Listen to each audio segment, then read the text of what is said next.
Þessa snilldar hugmynd að það þyrfti aðeins að svona skerpa á útskriftarúrræðum frá okkur á Landakoti. En það ekkert bara Landakot, þetta náttúrulega á við líka allan Landspítalann, hvar sem hann staddur. Og mjög gott fyrir okkur öll að hittast og ræða málin. Þannig að ákveðið var að hafa málþing núna svona fyrir sumarið, skerpa á áherslunum. Og það var fagráð öldrunar hjúkrunar ásamt félagsráðgjöfum á Landakoti, settu saman þessa dagskrá og við þökkum öllum flytjendum kærlega fyrir að taka svona vel í beiðnina. Fyrst átti að vera hún Berglind Magnúsdóttir, en hún ekki komin, svo að Hildur Ýr Hvanndahl, sérfræðingur í heilsugæslu hjúkrun, svo góð að hún ætla bara að byrja og ræða heilsuvernd eldra fólks á heilsugæslu, þjónustu hjúkrunarfræðinga. Velkomin.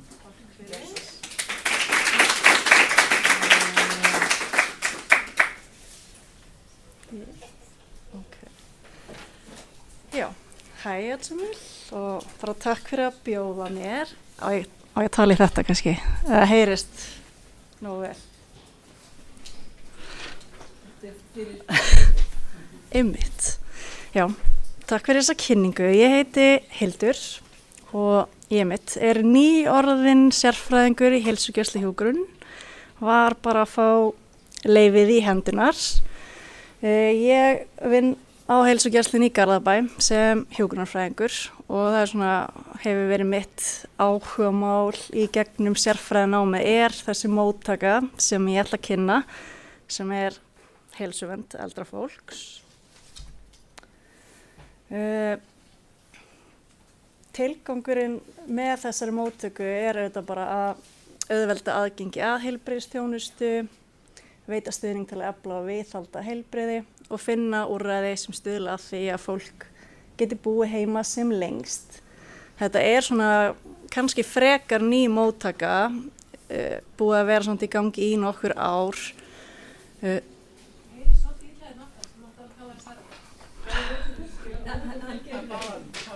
Já, ok. Ég skal reyna, mér liggur ekki mjög hátt rómur.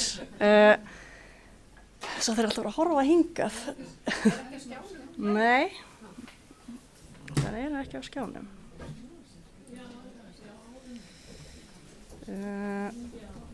Nei, það ekkert á skjánum.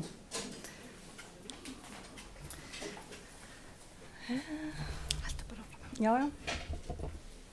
Man ekkert hvert ég var komin. Já, þessi móttaka þetta unnið eftir leiðbeiningum frá þróunarmiðstöð Íslenskrar heilsugæslu og það eru ákveðin viðmið hvernig þetta á að vera unnið, en að því þetta ennþá í svolítið mótun þá það kannski ekki alveg fastmótað.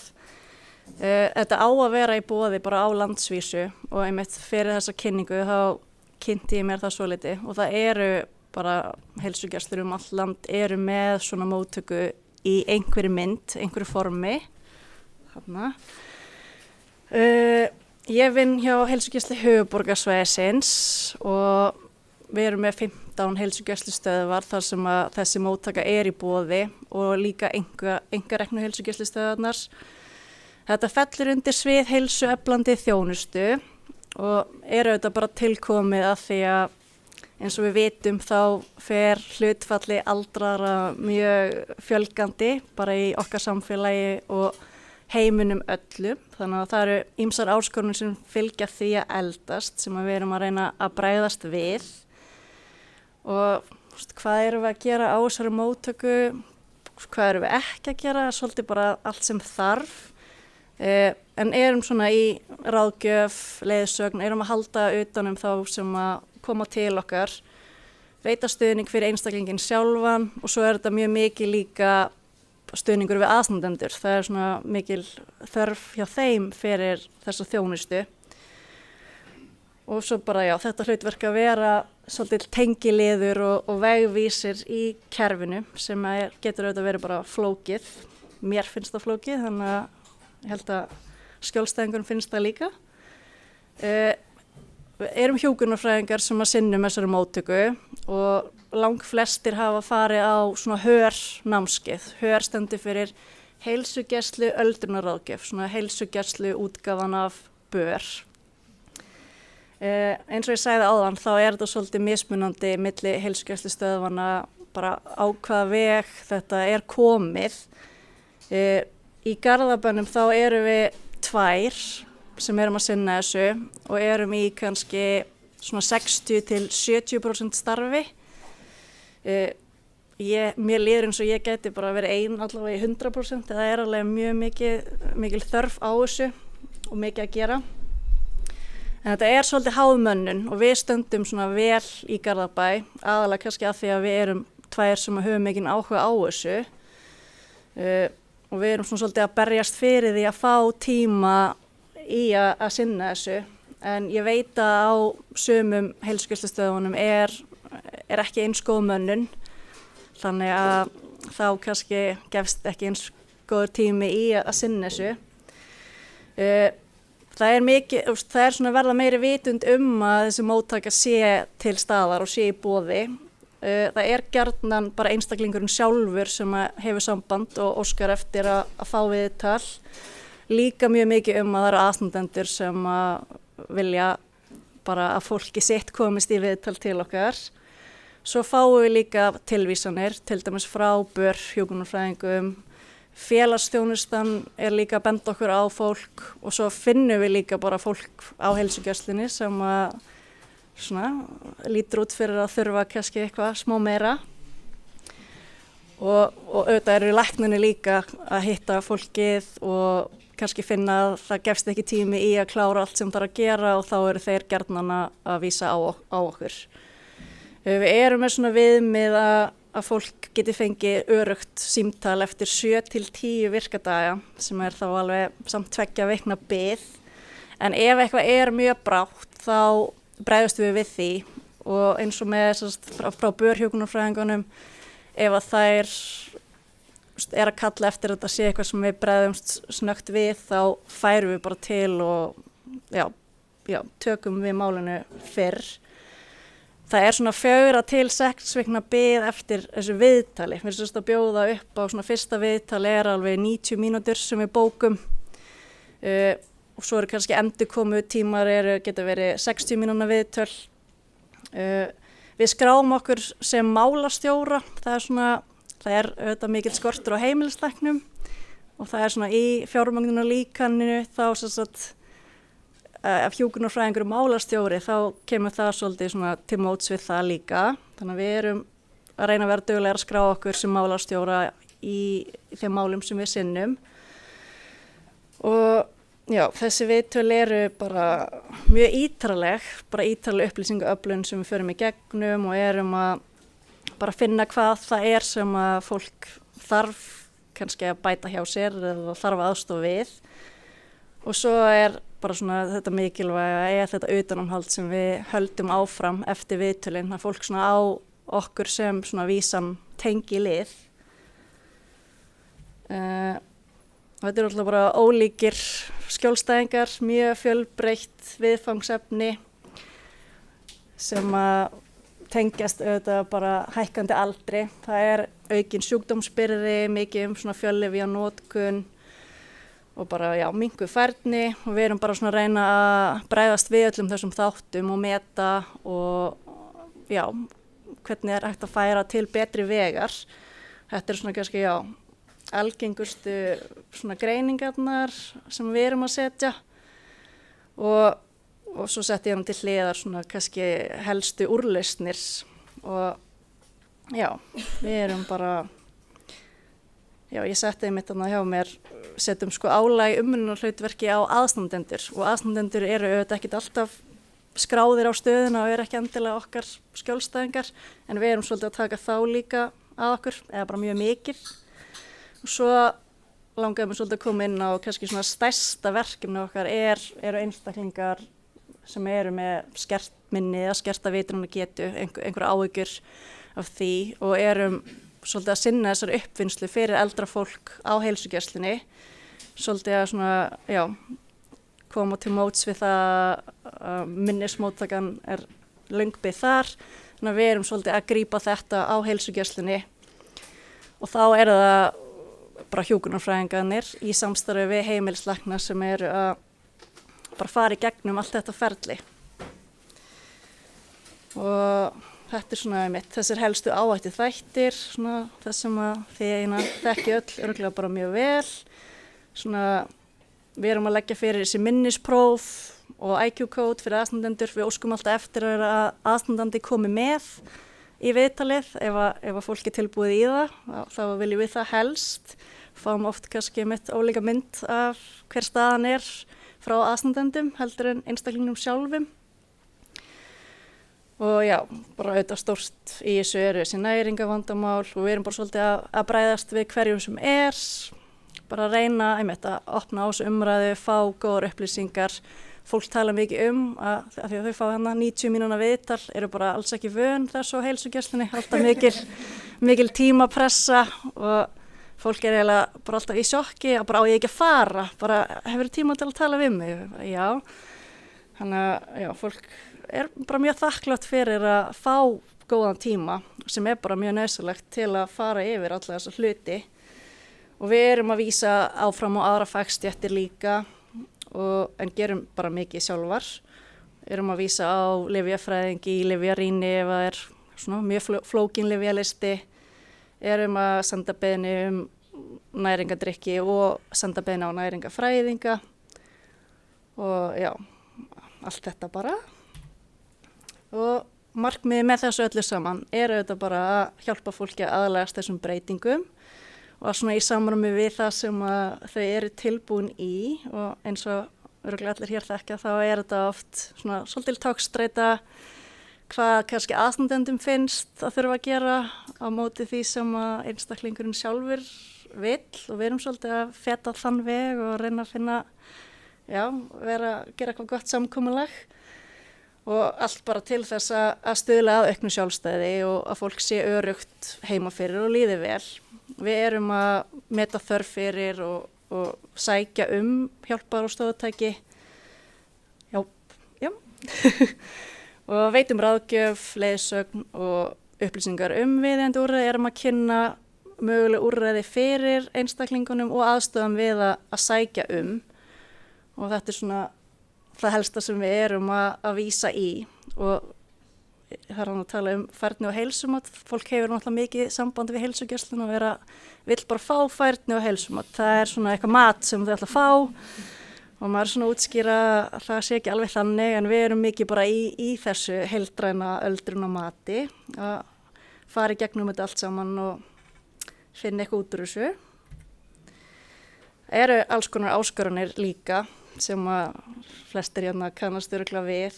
Það geta verið bara mjög flóknar aðstæður heima, svolítið bara eldra fólk að misnota áfengi, margir á alls konar lyfjum sem þurfa kannski ekki að vera á. Svo þetta oft bara, erfið heilabilun, jafnvel eitthvað ofbeldi á heimilinu eða í fjölskyldum. Og svo þetta með að það svona skert innsæðar, fólk vill ekkert fá þessa aðstoð sem við erum að reyna að pranga inn á þau. Og já, það getur verið mjög krefjandi að aðstandendur hafa bara sína sýn á hlutina og vilja að við gerum alls konar hluti og bara galdri fram þjónustu. Og svo þetta líka þessi áskorun og það rosalega löng bið eftir öllum úrræðum. Þannig að maður að brasa og ég að hringja á þessa staði að þegar maður finnur að það kannski maður hefur meiri ítök heldur en aðstandendurnir þegar maður að kalla eftir hver staðan á biðlistum og svona. Og það auðvitað líka, þessi heimilislækna skortur sem við finnum mikið fyrir, fólk á ekki heimilislækni, þá reynum við að koma í staðinn, reynum við auðvitað að útvega fólki heimilislækni. Þetta svona þessi hópur sem þarf hvað mest á því að halda að eiga sinn lækni. En svo kannski líka þetta truflar mann að kerfin ekki að tala saman, það erfitt að hafa yfirsýn og hver á að taka ábyrgð á hverju og það rosa flókið að finna upplýsingar, það alltaf að vera að breyta öllu og svona reyna að rata þetta kerfi náttúrulega bara algjört völundar hús sem já, ég að verða svolítið góð í því en ennþá mjög vilt oft á tíðum. Og svona ef ég tala þetta samstarf sem við viljum með þetta að maður vill að það bara meiri samþætting og það meiri samskipti við þessa aðila. Ég náttúrulega að vinna í Garðabæ, það öðruvísi þar heldur en kannski í Hafnarfirði eða Kópavogi og Reykjavík ef ég horfi bara á höfuðborgarsvæðið. Við erum í einhverju samstarfi, erum að sinna þessu sama fólki, í samskiptum við teymistjóra í heimahjúkrun og félagsráðgjafa og það eru hjúkrunarfræðingar hjá félagsþjónustunni sem við erum að svona brasa saman með þetta fólk. En það ofta þetta flækjusti hver að veita hvaða þjónustu, skilin alls ekki alltaf skýr og já, við reynum bara að vera þessi milligöngu aðili við alla aðra og erum að held ég að gera mikið gagn þannig að svona leiða fólki í gegnum þetta og maður finnur bara að það ótrúlega mikil þörf fyrir þetta og já, svona maður finnur alveg að maður að gera mikið gagn og ég svona vona að ég muni í framtíðinu bara geta sinnt þessu í meira hlutfalli heldur en ég að gera í dag og já, ég held að það sé bara allt og sumt. Takk.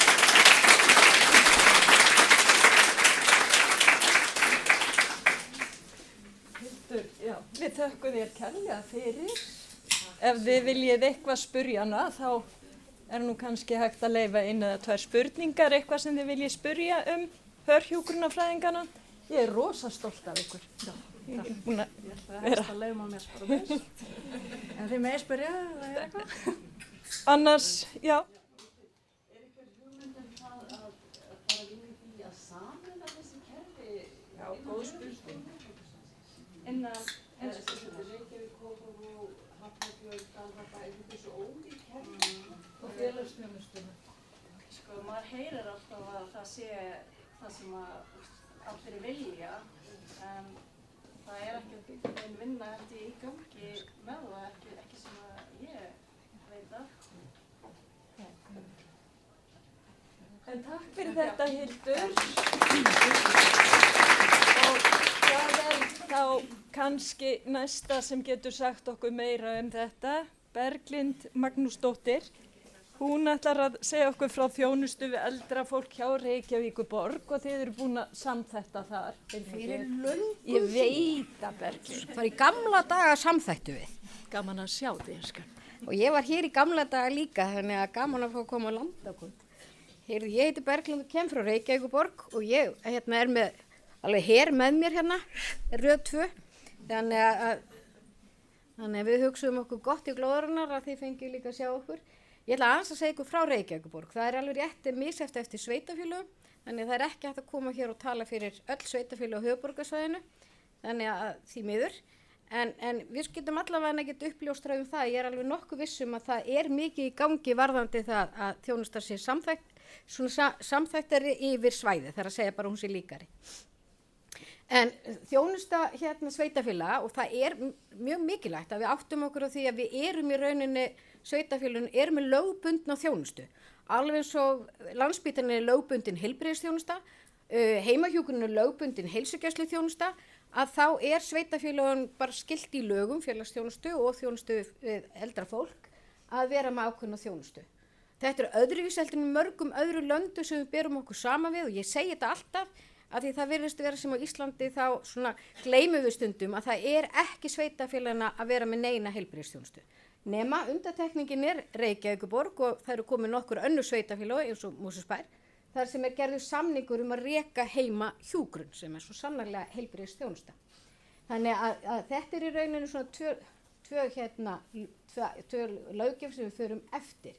Og það í rauninu því að geti lesið þá stendur mjög skýrt í rauninu bara hvað okkur ætla að gera. Sveitafélögin eiga að vera með öldungaráð, félagsráðgjöf, heimsættamat, heimaþjónustu, félagsstarf og svo á hún líka sinna því að fólk hafi viðunandi húsnæði. Þannig að þetta það sem að stendur svona grólega í lögunum. Nú, þegar við tölum heimaþjónustu eða þjónustu aldra, þá höfum við núna í Reykjavík reynt einhvern megin að setja heimaþjónustuna sem svona hjartað í okkar þjónustu fyrirkomulagi. Og við höfum á síðustu árum verið að þróa það að ræða bara heimaþjónustu sem svona yfirheiti yfir alla þá þjónustu sem fólk fær heima hjá sér. Við erum sérst svona bara að reyna að einfalda hlutina gagnvart íbúum og ykkur og öllum sem að koma að máli. Heimaþjónustan hjartað, það það sem við teljum að sé svona hvað mikilvægast að við sinnum vel og síðan erum við auðvitað kannski enn frekar nú en nokkuð tíman að horfa á að félagsstarfi verður að koma sterkara inn og þá erum við að horfa á að við þurfum á einhvers konar forvörnum að halda svo það streymi ekki allir inn í heimaþjónustu. Þannig við erum svona að reyna að horfa á að félagsstarfi verði einhvern veginn svolítið verði burðuðara til framtíðar og þarna verði svona þessi fyrirbyggjandi þáttur. Nú við erum líka með þjónustuíbúðir, við erum með 340 þjónustuíbúðir sem sólarhringsþjónusta og þið kannski þekkið. Það þarf að sækja þú þarf að uppfylla ákveðin viðmið. Þetta ekkert ósvipað að sækja færðu heilsumat, það að segja, það ekki allir sem að fá að fara inn í þjónustuíbúðunar. Þetta leiðilegt orð, jaðarhóp aldraða, en svona gervigreindin, þú hún gerir fyrir mann glæru, þá eitthvað með vildu hún setja þetta svona. En ég veit að þetta svona kannski úrræði sem þið hafa oft verið að horfa til Landspítalinn og við erum í rauninni núna í svona stórri vinnu við að endurskilgreina og endurskoða þjónustuíbúðunar. Það barnsins tíma, eiga að vera öðruvísi, fyrir hverja og hvernig. En við erum í rauninni kannski alveg eins og hún Hildur kom að hérna, við erum að horfa á stækkandi hóp fólks með fíknivanda eða bara áfengisnotkun sem svolítið hérna. Öldrunarráðgjöfin kannski sá þáttur sem við viljum efla okkur enn frekar. Við höfum verið mjög fókusur á heimaþjónustuna en við sjáum að bara miða við samfélagsgerðin í dag þá þarf öldrunarráðgjöf að stór aukast hjá Reykjavíkurborg og ég myndi segja öllum sveitarfélögum. En heimaþjónustan, þetta hjarta, hún í rauninni, eins og ég segi, hún svona yfirheiti og við segjum svo að gróflega skiptist hún í tvennt hjá Reykjavíkurborg. Hún hefur sem sagt verið samþætt heimahjúkrun sem heilbrigðisþjónusta og samningur við sjúkratryggingar og þetta nærri því 3 milljarðar á ári sem að streyma þarna og síðan heimastuðningur sem kannski þessi gamla félagslega heimaþjónusta heitir líka í lögunum stuðningsþjónusta. En við erum svona að reyna að einfalda þetta, þannig þetta heimastuðningur og heimahjúkrun og þessar tvær einingar í rauninni mynda þá þetta heimaþjónustu unit sem við höfum og það sem við höfum svo verið að gera á síðustu árum til þess í rauninni svolítið að, nú nota ég leilt orð, en svolítið til að tappa af, þar að segja, bara hvað getum við gert meira til þess að það verði ekki innstreymi í heimaþjónustun og fólk í rauninni sitji þar eftir og annarkvort útskrifu eða ekki neitt, að þá við verið núna á síðustu árum að auka svokallu sérteymi heimaþjónustu. Og núna bara í þessum tölu orðum erum við bara að búa til svona nýja deil sem heitir sérteymi heimaþjónustu, þar sem við tökum öll okkar sérteymi undir einn hatt og bara erum að horfa á að við verðum að efla heimaþjónustuna, ekki bara þessi almennu sem við getum sagt að sé hér, heldur líka að þessi að segja að þessi svona annars stigs heimaþjónusta, það sem sérhæfingin þá í rauninni höfð að leiðarljósi. Leið við segjum að þessi sérhæfingin þá sjálfsögðu til að styðja þá sem eru að veita okkar allra mikilvægastu almennu heimahjúkrun og almennu heimastuðning, eða má orða eitthvað almennt. En sértímin okkar þetta velferðartæknin eða fjarheilbrigðisþjónusta sem við höfum verið bara með síðustu ár. Þar þetta skjáheimsókninar sem við erum farin að taka uppi og nota mjög mikið og lyfjaskammtarar og þetta í rauninni ekki bara að koma í staðinn fyrir fólk heldur til þess að efla öryggi íbúana til viðbótar og stundum þetta eingöngu það sem fólk vill. Það vill ekki fá neitt heimilið en það til í að fá eitthvað á skjáin hjá sér. Þetta hefur haft það í för með sér að við höfum getað svona náð fleirum inn í heimaþjónustuna, við höfum þessina augun á fleiri aðilum. Selmuteymið það svona sérhæft heimaþjónustu teymi með læknaþjónustu og í rauninni markmiði var að reyna að koma svona í veg fyrir að þeir sem ekki ætti að fara inn á bráðamóttöku fara þangað. Við viljum að fólk fara inn á bráðamóttöku eða það þarf en þetta svona til þess að taka utan hópinn áður en að það komið að þeirri stóru ákvörðun. Nú viðbragðsteymið, þetta nú kannski ekki rétt lýsing, en viðbragðsteymið teymi þar sem að alveg sérstakt starfsfólk sem fyrir nú heimili þar sem að við teljum okkur ekki geta veitt hefðbundna heimaþjónustu fyrir en að búið svolítið að taka heimilið í gegn, svo má segja. Það mjög flókin þjónusta, þannig að við talum safnar og ýmsa hópa eða einstaklingar sem við þurfum að fara svona varlega að og reyna svona innlega þjónustun okkar. Lausnateymi svo í rauninu bara vettvangur þar sem að við komum saman með okkar sérfræðinga til að ræða erfið mál í heimaþjónustu. Það að segja bara það sem að við erum kannski komin strand eða við vitum ekki hvert við að fara lengra, að þá þetta svona vettvangur til þess að taka samtalið og svona leið okkur áfram. Gróflega má segja að við getum hafnað heimahjúkrun, en það erfitt, við þurfum að tilkynna embætti landlæknisstað og það fyrir því þurfa líka mjög góð rök. Við eigum mjög erfitt með að hafna heimastuðningi, félagslegri heimaþjónustu. Þannig að þar þarf að liggja enn frekari rökstuðningur, þannig að við reynum að gera allt ára við höfnum þjónustu og það gerist mjög sjaldan. Heilabilunarteymið teymi sem í rauninni svona til þess að styðja heimilin, aðstandendur, þannig að þarna eina heimaþjónustan hjá okkur sem einhvers konar viðvera inn á heimilinu. Það að segja að það komi þá og starfsmaður inn á heimilinu meðan aðstandendinn fer út. Og svo það öldrunarráðgjöfin sem við erum þá núna að reyna að styrkja, stækka og svona efla sameiginlega þvert á borgina.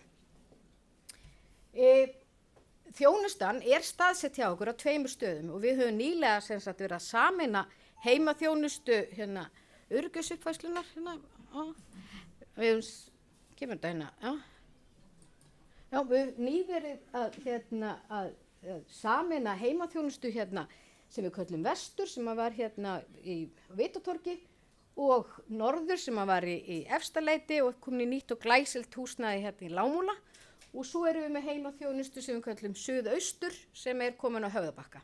Og með þessu erum við rauninni að gera allt sem við getum til að gera vinnuaðstæður og bara svona umhverfi aðlaðandi, þannig að við getum líka keftið að fá gott starfsfólk til okkar því við erum auðvitað bara í nákvæmlega sömu sporum og öll önnur heilbrigðisþjónusta, það að keppa að fá starfsfólk til okkar. Þannig að nú erum við bara með 2 staði, við erum með 2 deildarstjóra sem eru yfir sikkurum staðnum og þetta svona það bil 300 mann sem vinna á hvorum stað. Þannig samanlagt þetta 600 mann sem vinna hjá okkur í heimaþjónustu.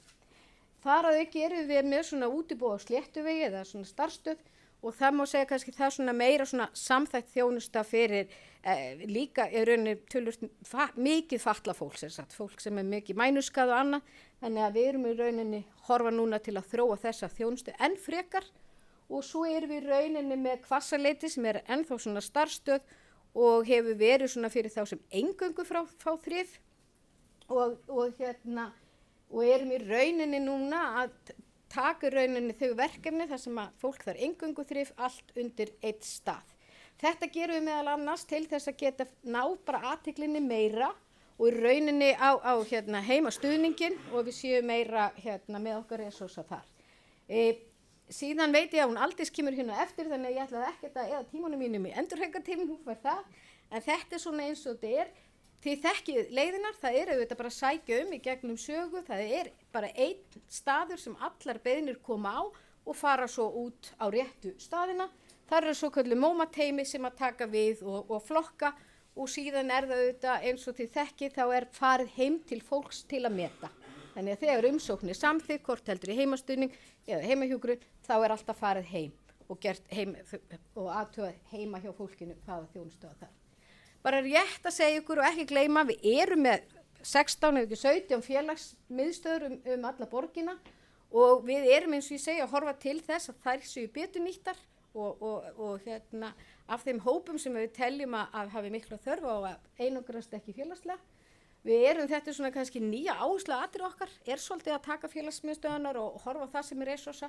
Við myndum gjarnan vilja að hjúkrunarfræðingar gætu komið þar meira mæli og þannig að nálgast fólki þarna sem kannski ekki að koma inn á heilsugæsluna eða ekki í þjónustu hjá okkur. En þetta svona forvarna vinkillinn hjá okkur til framtíðar, þarna erum við beinlega að horfa beint bara á áherslu WHO, bara að heilbrigðu öldrun. Nú, við erum þá bara svona svolítið að horfa á það, þið þekkið þetta mjög vel heimaþjónustan á svona að ef hún burðug og góð þá á hún að seinka eða koma í veg fyrir hjúkrunarheimili og við erum þá að horfa á félagsstarfið á að vera svolítið okkar vettvangur til þess að seinka eða koma í veg fyrir að fólk þurfi heimaþjónustu. Endurhæfingarteymin eru líka í þessu, þannig að við verðum einhvern veginn öll sem eina að horfa á að það sé verið að nýta alltaf bestu resursuna og við séum ekki að ofnýta einhverja dýra og mann, bara mannu sem við höfum á skornum skammti. Þannig þetta er svona okkar þjónustu keðja. Takk.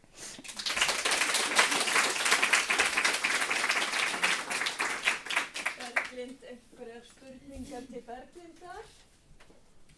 Þetta er heilmikil þjónusta sem náttúrulega Reykjavíkurborg er að veita og ég veit allavega á göngudeildinni hér, við erum mjög mikið að senda beiðnir einmitt og sækja upplýsingar. Heyrðu þetta? Ég er með einu spurningu. Já. Hvað er löng beið eftir annars vegar eins og þessum heimastuðningi og hins vegar hvað er fólk að bíða lengi eftir að vera tekið inn í þjónustu? Sko, við í rauninni erum alltaf að forgangsraða, þannig að það er náttúrulega bara þeir sem er mestir þörf komast fyrst inn.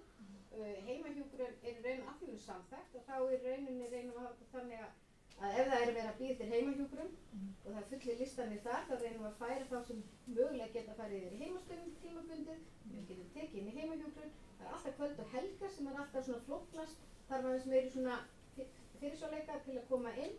Í heimastöðningi þá sko, það er svona bara allur gangur, það er kannski eftir þrýþjónustunum sem er lengst biðlistin. Það fyrir forgangsröðum í rauninni heima öllu öðru.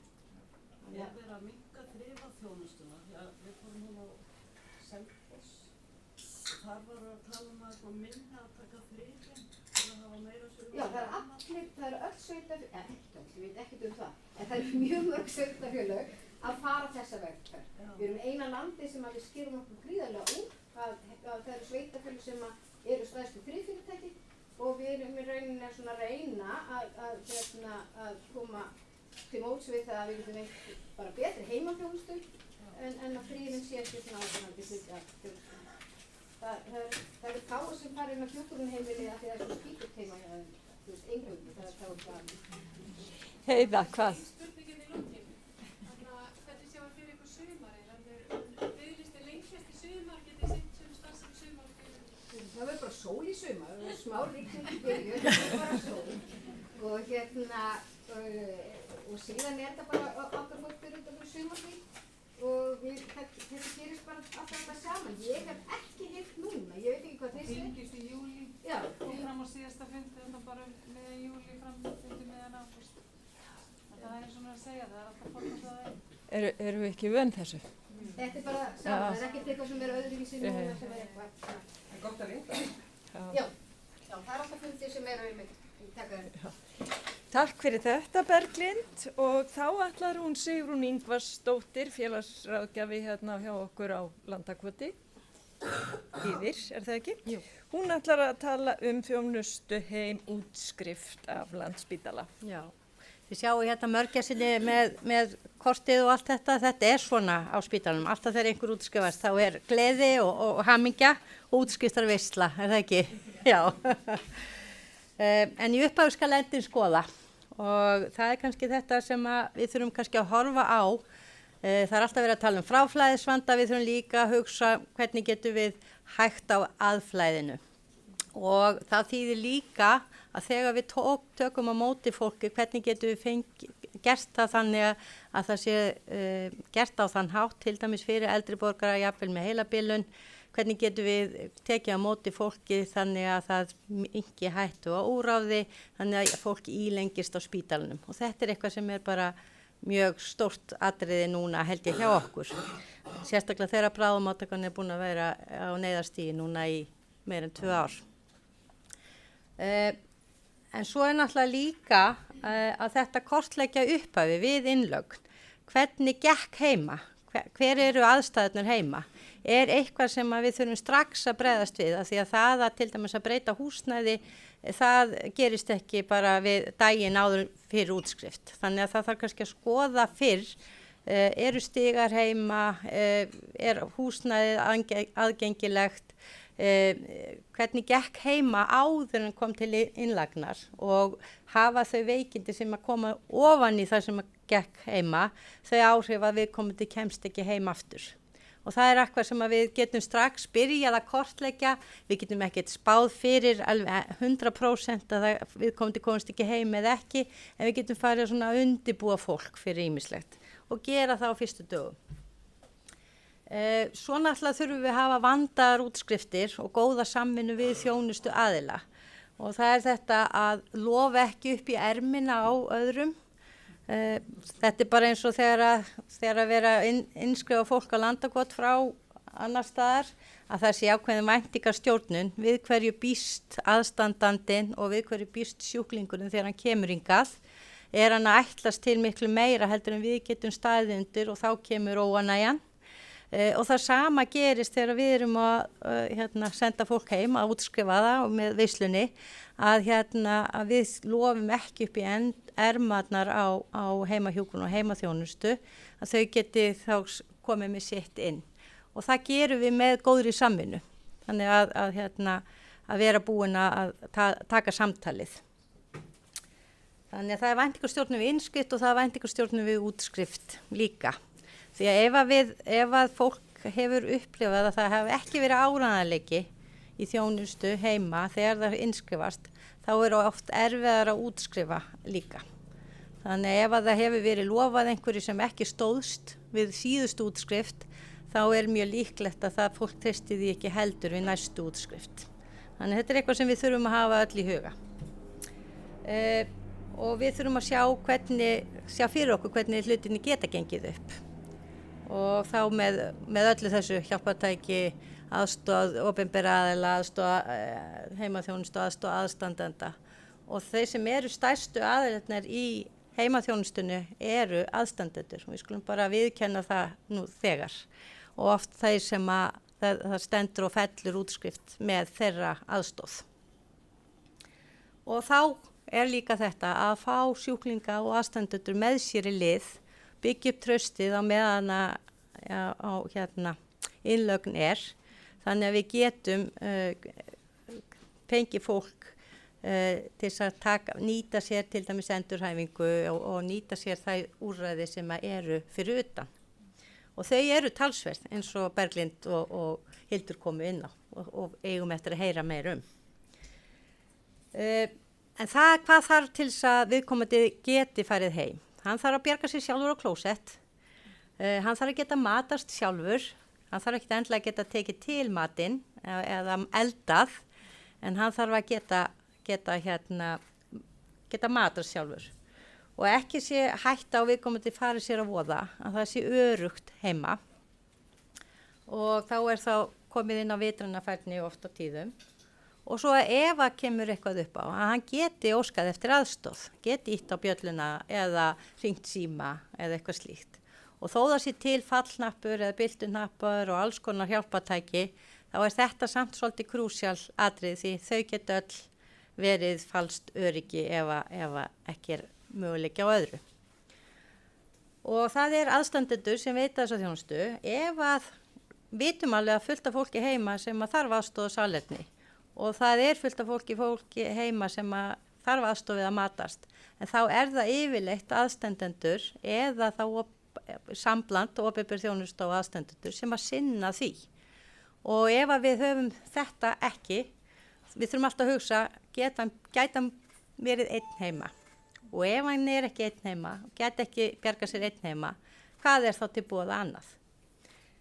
Aftur er bilun hérna, þetta hefur aldrei komið fyrir áður.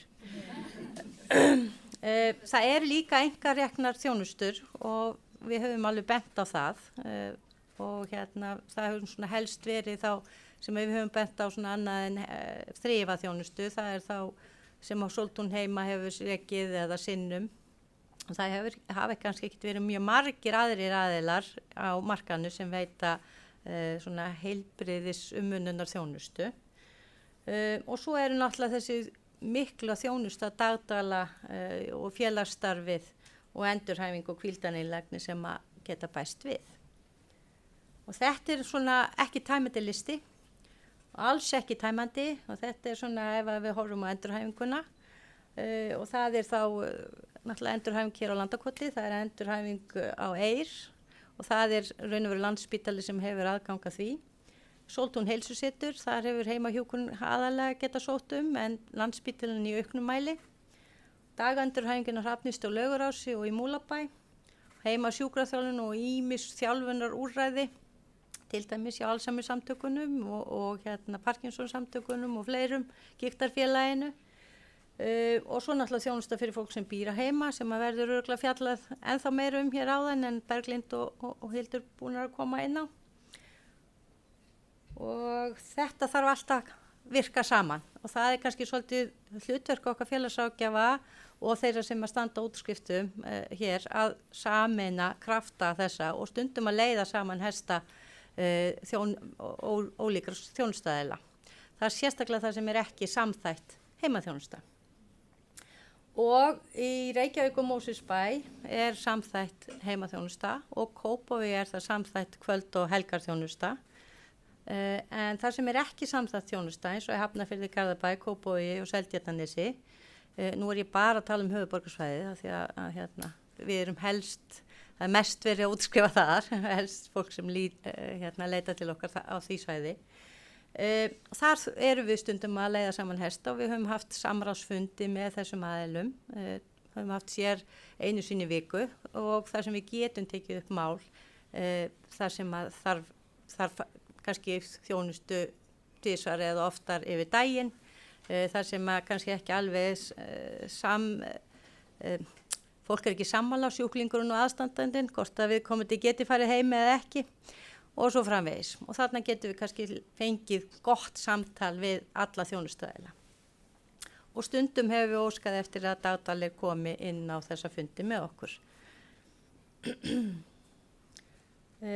Og þá sótt heimahjúkrun, þar sem ekki samþætta þjónustan, heimahjúkrun í gegnum sögukerfið, en við þurfum að senda annarkvort í gegnum Signet transfer umsóknir félagslegu heimaþjónustuna eða þá í gegnum mína síður á síðum sveitarfélagana. Þannig að það mjög þægilegt og mjög tímasparandi fyrir starfsmenn Landspítalans að geta bara sótt á einum stað.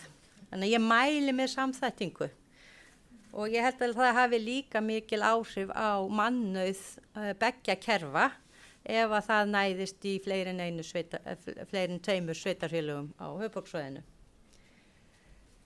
Við erum með bæklinga þjónustu heim og ég ætla ekki að fara meira í það heldur ekki tæmandi listi en það hægt að sækja þennan bækling inn á landspítali.is undir fræðsluefni fyrir aðstandendur og sjúklinga, heitir þjónustan heim.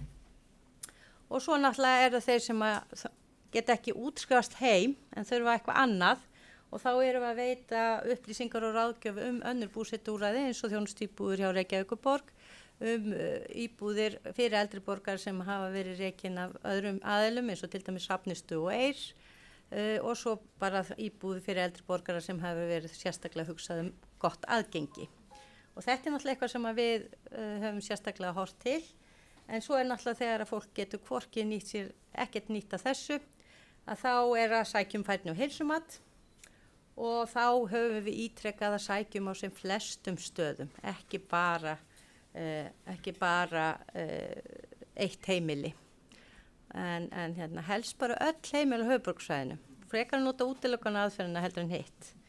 Og upplýsum þá að biðrými komi til ef að fólk getur ekki útskrifast heim og beðið heima, að þá biðrými mögulega á biðtímanum og þá ekki hægt að hafna því.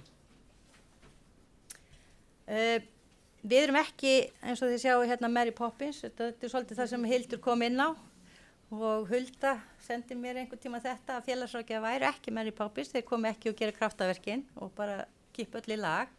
En við erum meira að vísa veginn og við leggjum mikla áherslu á að vera þáttakendur í þverfaglegu teymisvinnu og veitum ráðgjöf varðandi húsnæði og fjármál og styðjum fólk við að sækja þjónustu og búsetuúrræði og förum mislangt í því eftir því hvort aðstandendur eru duglegir í því eða hvort að fólk eitt eða við sjáum að það líklegt að það þurfi þessa aðstoð.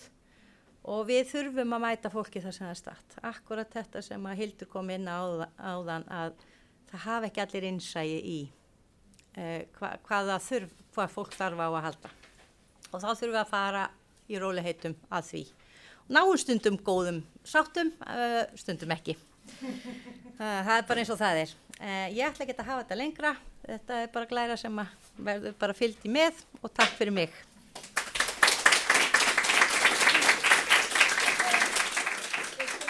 Einhverjar spurningar til hennar, Sigrúnar?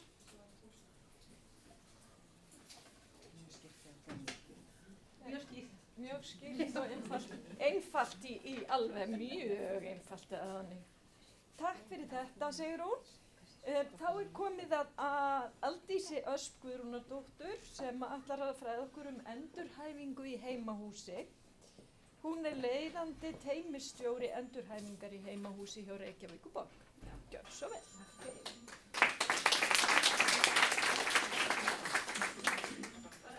Það er bara næsta glæra. Þannig það. Já, komið sæl og takk fyrir að bjóða mér að vera með. Ég þurfti að stytta fyrirlesturinn minn dálítið mikið að ég geti talað endurhæfingu í heimahúsi eða heima endurhæfingu eins og Berglind vill kalla þetta allan dag. En það er gaman að heyra svona rauða þráðin í gegnum þessi erindi. Við erum greinilega öll að vinna að því sama og það er að gera sem besta fyrir fólki okkar. Er ekki svona til að lesa? Ok. Það hefði verið næs. Það er næsta fundi, já, uppfærðum. Ég gátt hvort þið get ekki græða. Það gætir það. Já. En þetta er svona tiltölulega nýleg nálgun í sem við erum að nota. Og markmiðið er náttúrulega alltaf að endurheimta og viðhalda sjálfstæði íbúana eins og kostur er. Ég er ekki undirbúin undir þetta, ég er alltaf að hafa eitthvað svona heimta. Það er nefnilega, við erum ekki desktop appið í þessu.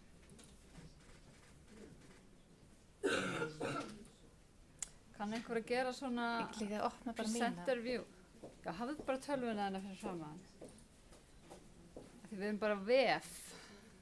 Það kom fram á síðasta fundi í öllum, það var ekki hægt að því að vera í streymi, það var ekki hægt að hafa nóturnar sem neðan, ég veit ekki hvað það var. Það var ekki Græjum þetta bara með 5 tölvur. Já. Við erum svo lausna með það reyna.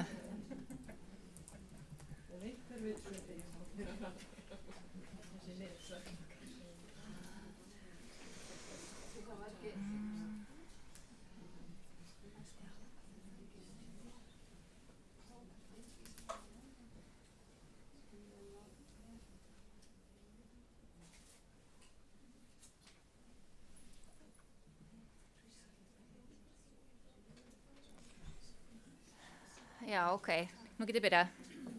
En síðustu ár hafa kenningar og hugmyndafræði þróast innan vísindina sem að stuðla valdefling og sjálfstæðara lífi, samanber hugmyndafræðinni sjálfstætt líf, þjónandi forysta og endurhæfingu í heimahúsi. Í kjölfar þess hafa einstaklingar meira tækifæri til þess að taka þátt í að ákveða sína meðferðarleið og þjónustuform en áður var og krafist er meiri sveigjanleika af hálfu fagfólks og þjónustu kerfa. Kerfin einblína nú frekar á styrkleika, færni og tækifæri hjá einstaklingunum í staðinn fyrir greiningar og færni skerðingu. Endurhæfing í heimahúsi er nýleg nálgun sem hefur gefist vel í mörgum vestrænum löndum og markmið hennar er að endurheimta og viðhalda sjálfstæði og gera fólki kleift að taka þátt áfram í þeim athöfnum sem að skiptir það máli. Þetta er þjónusta fyrir þá sem eru þörf fyrir heimastöðning og eða heimahjúkrun og þjónustan fer að mestu leyti fram inn á heimilum íbúans í hans nærumhverfi og er fyrst og fremst ætluð eldri borgurum en virkar einnig vel fyrir þá sem að yngri eru ef þeir geta tileinkað sér ný bjargráð. Þetta er uppáhaldsina glæran mín. Use it or lose it. Hugsunina bak við hugmyndafræðina er use it or lose it. Notaðu færnina, annars glatar þenni. Þannig að hún gengur út á stuðning til þáttöku í eigin lífi og samfélaginu, innan og utan heimilins með öruggum hætti sem ýtir undir öryggistilfinningu og eykur trú notandans á eigin getu og stuðlar á félagslega þáttöku og hreyfingu.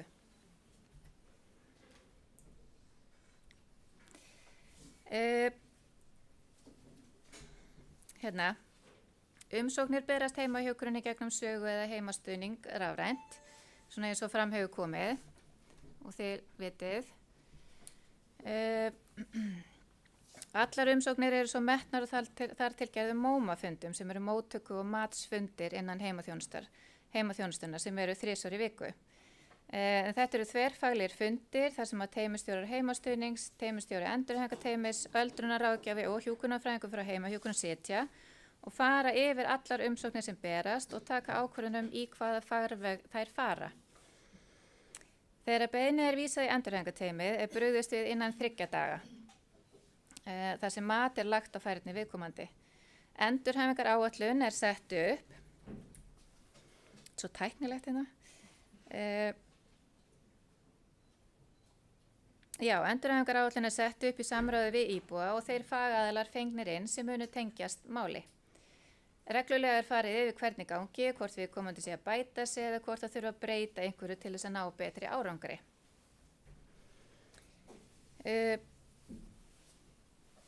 Þegar fer að líða að útskrift er farið yfir þau markmið sem að íbúi setti sér og meti hvort viðkomandi komi til með að verða sjálfbjarga með þau eða hvort að kalla þurfi inn viðeigandi þjónustu sem getur verið þá heimastuðningur eða heimahjúkrun eða skjáheimsóknir, svo eitthvað sem nefnt.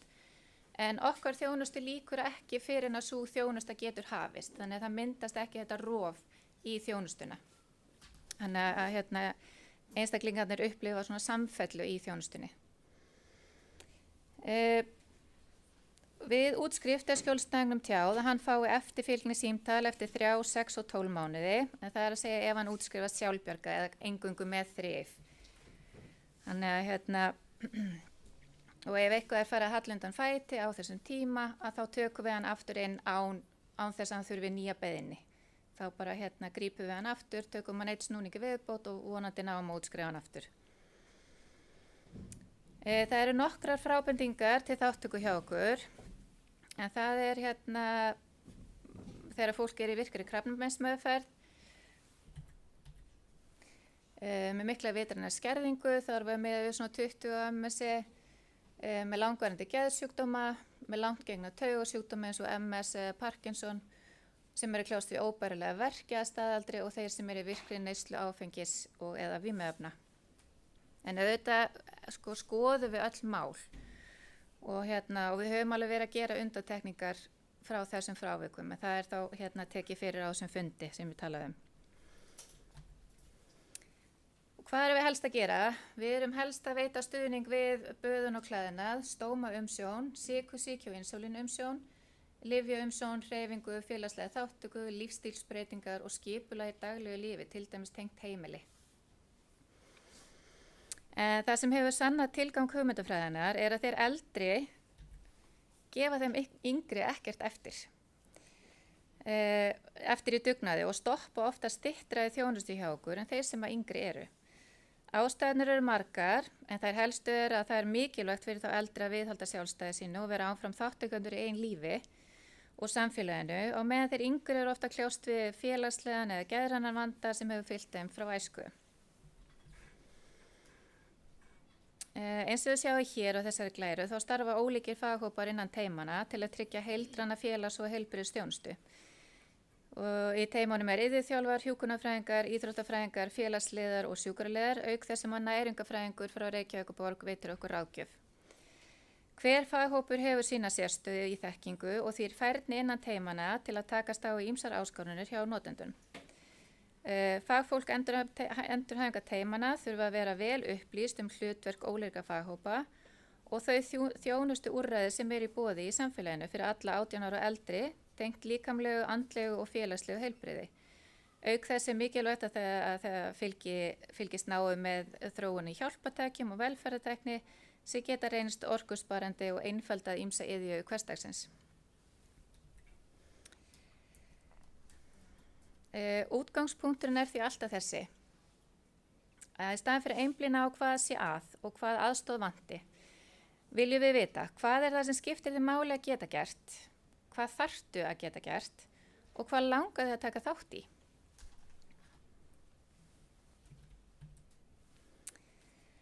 Við notumst við mælitæki sem heitir COPM sem kannski ykkur þekkja hérna inni sem mælir færni við iðju og greinir þá iðjuvanda sem að skapa þörf fyrir þjónustu hjá notandanum og hjálpar honum að forgangsraða þeim iðjuvanda sem honum mikilvægastur að vinna með. Færni hans metin sem og þörf fyrir hjálpartæki ef það á við og settur upp þjónustu áætlun í samráði við hann. Og þessi þjónusta tímabundin, getur varað allt frá bara nokkrum dögum og upp í 3 mánuði.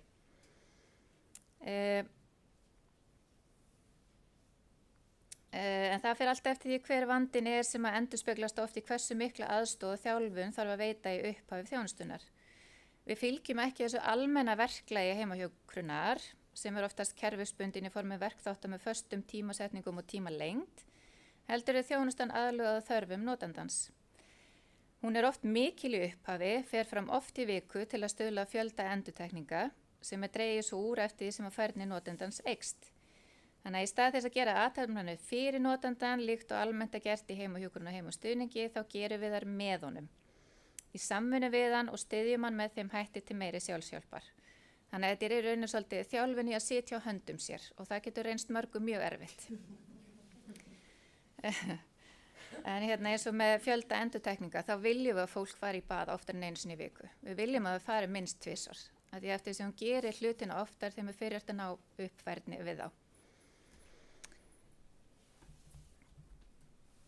En árangurinn, hann líklegri til að vera jákvæður ef einstaklingar að sækja þjónustu í fyrsta skipti, hafa verið sjálfbjörga fram á þessu og hafa vilja til að búa áfram heima.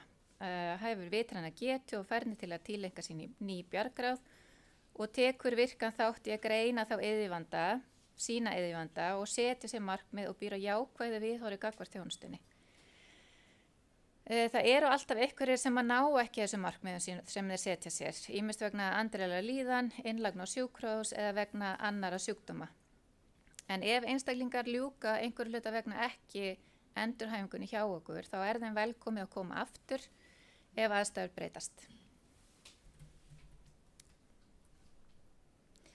Svona horfum við á þegar við erum að útskrifa frá okkur og metum færnin út frá þessum þáttum.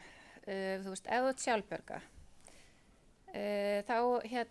þá fyrir lokþjónustu metið hvort það sé raunhæft að einstaklingurinn getur orðið alveg sjálfbjörga og búið heima án frekari þjónustu. Hann getur þó fengið aðstoð við til dæmis stríf eins og við nefndum áðan, við teljum það ekki með. En hann talinn sjálfbjörgi í þeim þáttum sem hann kom með inn í endurhæfinguna og í slíkum tilvikum hefur þjónusta endurhæfingateymisins þróast þannig að starfsmaður hættir smá saman að aðstoða beint og í staðinn býður starfsmaður til dæmis frammi meðan að viðkomandi baða sig. Eða jafnvel hringir, hvetur viðkomandi til að fara í bað og hringjum svo aftur og tökum stöðuna. Og ef það gengur vel, þá getur viðkomandi útskrifast sjálfbjörga. Sjálfbjörga hluta, það stundum þannig að einstaklingur sjálfbjörga með sum atriði en þarf aðstoð með önnur. Eins og til dæmis það bara að hann getur baðið sig sjálfur og á erfitt með að þurrka fætur. Og þá þurfum við að koma inn með heimastuðning sem að veitir léttan stuðning við það. Þarf aðstoð, þá það orðið ljóst að viðkomandi þarf áfram aðstoðan hvort frá heimastuðningu eða heimahjúkrun eða jafnvel samþættri þjónustu. En við gerum okkur alveg fulla grein fyrir því líka, þó ég segi sjálfbjörga, fólk kannski ekki sjálfbjörga í langan tíma, en við erum kannski að seinka þjónustu þörfinni einhverju mánuður eða vikur. Hérna sjáum við svona smá mynd og við erum að útskrifa cirka 57% þeirra sem koma inn í endurhæfingu heima á sér sjálfbjörga, sem ágætis árangur að mínu mati. 24% útskrifast með minni þjónustun, óskaðar eftir í upphafi, 11% með sömu þjónustu en einungis 2% þurfa meiri þjónustu en óskaðar eftir. En langstærsti notendahópurinn okkar fólk á aldrinum 80-90 ára og þar eru konur í miklu meiri hluta sem mjög áhugavert. Það var komið að áskorunum og það endurspeglar svolítið þínar áskorunir líka sem var gaman að sjá. En það þetta þegar starfsfólk eins og ég var að tala áðan þarf að tileinka sér breyti viðhorfi í starfi. Það náttúrulega búið að fara í nám þar sem það lært að þjónusta fólki og aðstoða það. En nú að sitja á höndunum á sér að setja hendur í vasa svo við grímum ekki fram í. Þannig að það getur verið áskorun fyrir starfsfólki okkar. Og eins og Sigrún kom inn á áðan, það oft búið að lofa þjónustu. oft búið að lofa ákveðinu þjónustu heim, til dæmis við útskrift frá Landspítala. En gott að heyra að það er verið að laga það. Viðhorf samfélagsins til heimaþjónustu getur verið áskorun þar sem einstaklingar telji svo ofta ákveðin rétt á þjónustu þegar ákveðum aldrei náð. Samskipt og samstarfi aðstandendur er oft áskorun eins og við þekkjum öll hér og þjónustan er engungi búið á dagvinnum tíma virkadaga. Þess vegna er þetta samstarfi heimastuðningin og heimahjúkurinn svo mikilvæg. Skortur á samráði milli LSH og heimaþjónustunar í aðdraganda útskriftar og skortur á viðeigandi þjónustu úrræðum og skipulögðu félagsstarfi og það er sumatíminn okkar erfiðasti tími.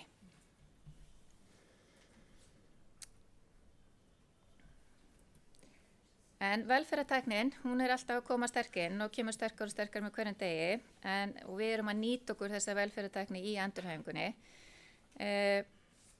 Og þessi tæki eru stuðla oft og orkusparandi vinnuaðferðum að auka sjálfsbjargargetu hjá okkur fólki og hjá Reykjavíkurborg til dæmis skjáverið sem er aðeins búið að koma inn á. Við erum með lyfjaskamtarana og svo nýjasta nýtti hreyfiforritið okkar Happy. Og þá fær fólk skjá heim þar sem að það er með visual þjálfar á skjánum og íþróttafræðingarnir okkar eru búin að útbúa sérhæft æfingaprógram sem að þjálfarinn gerir með þér í tölvunni. Það er mjög skemmtilegt. Og við vorum með sem 102 ára sem að gera helst 2 á dag æfingar. Við þurfum alltaf að vera að endurnýja æfingarnar hans. Eða uppfæra þær. En megin áhersla endurhæfingar í heimahúsi er að styðja við styrkleikana þína og það sem að skiptir þið máli í lífinu. Þetta jákvæða. Í stað þess að einblína á hvað hrjáir þig og þú getur ekki þetta neikvæða. Þannig að þetta er svona okkar útgangspunktur. Takk fyrir mig.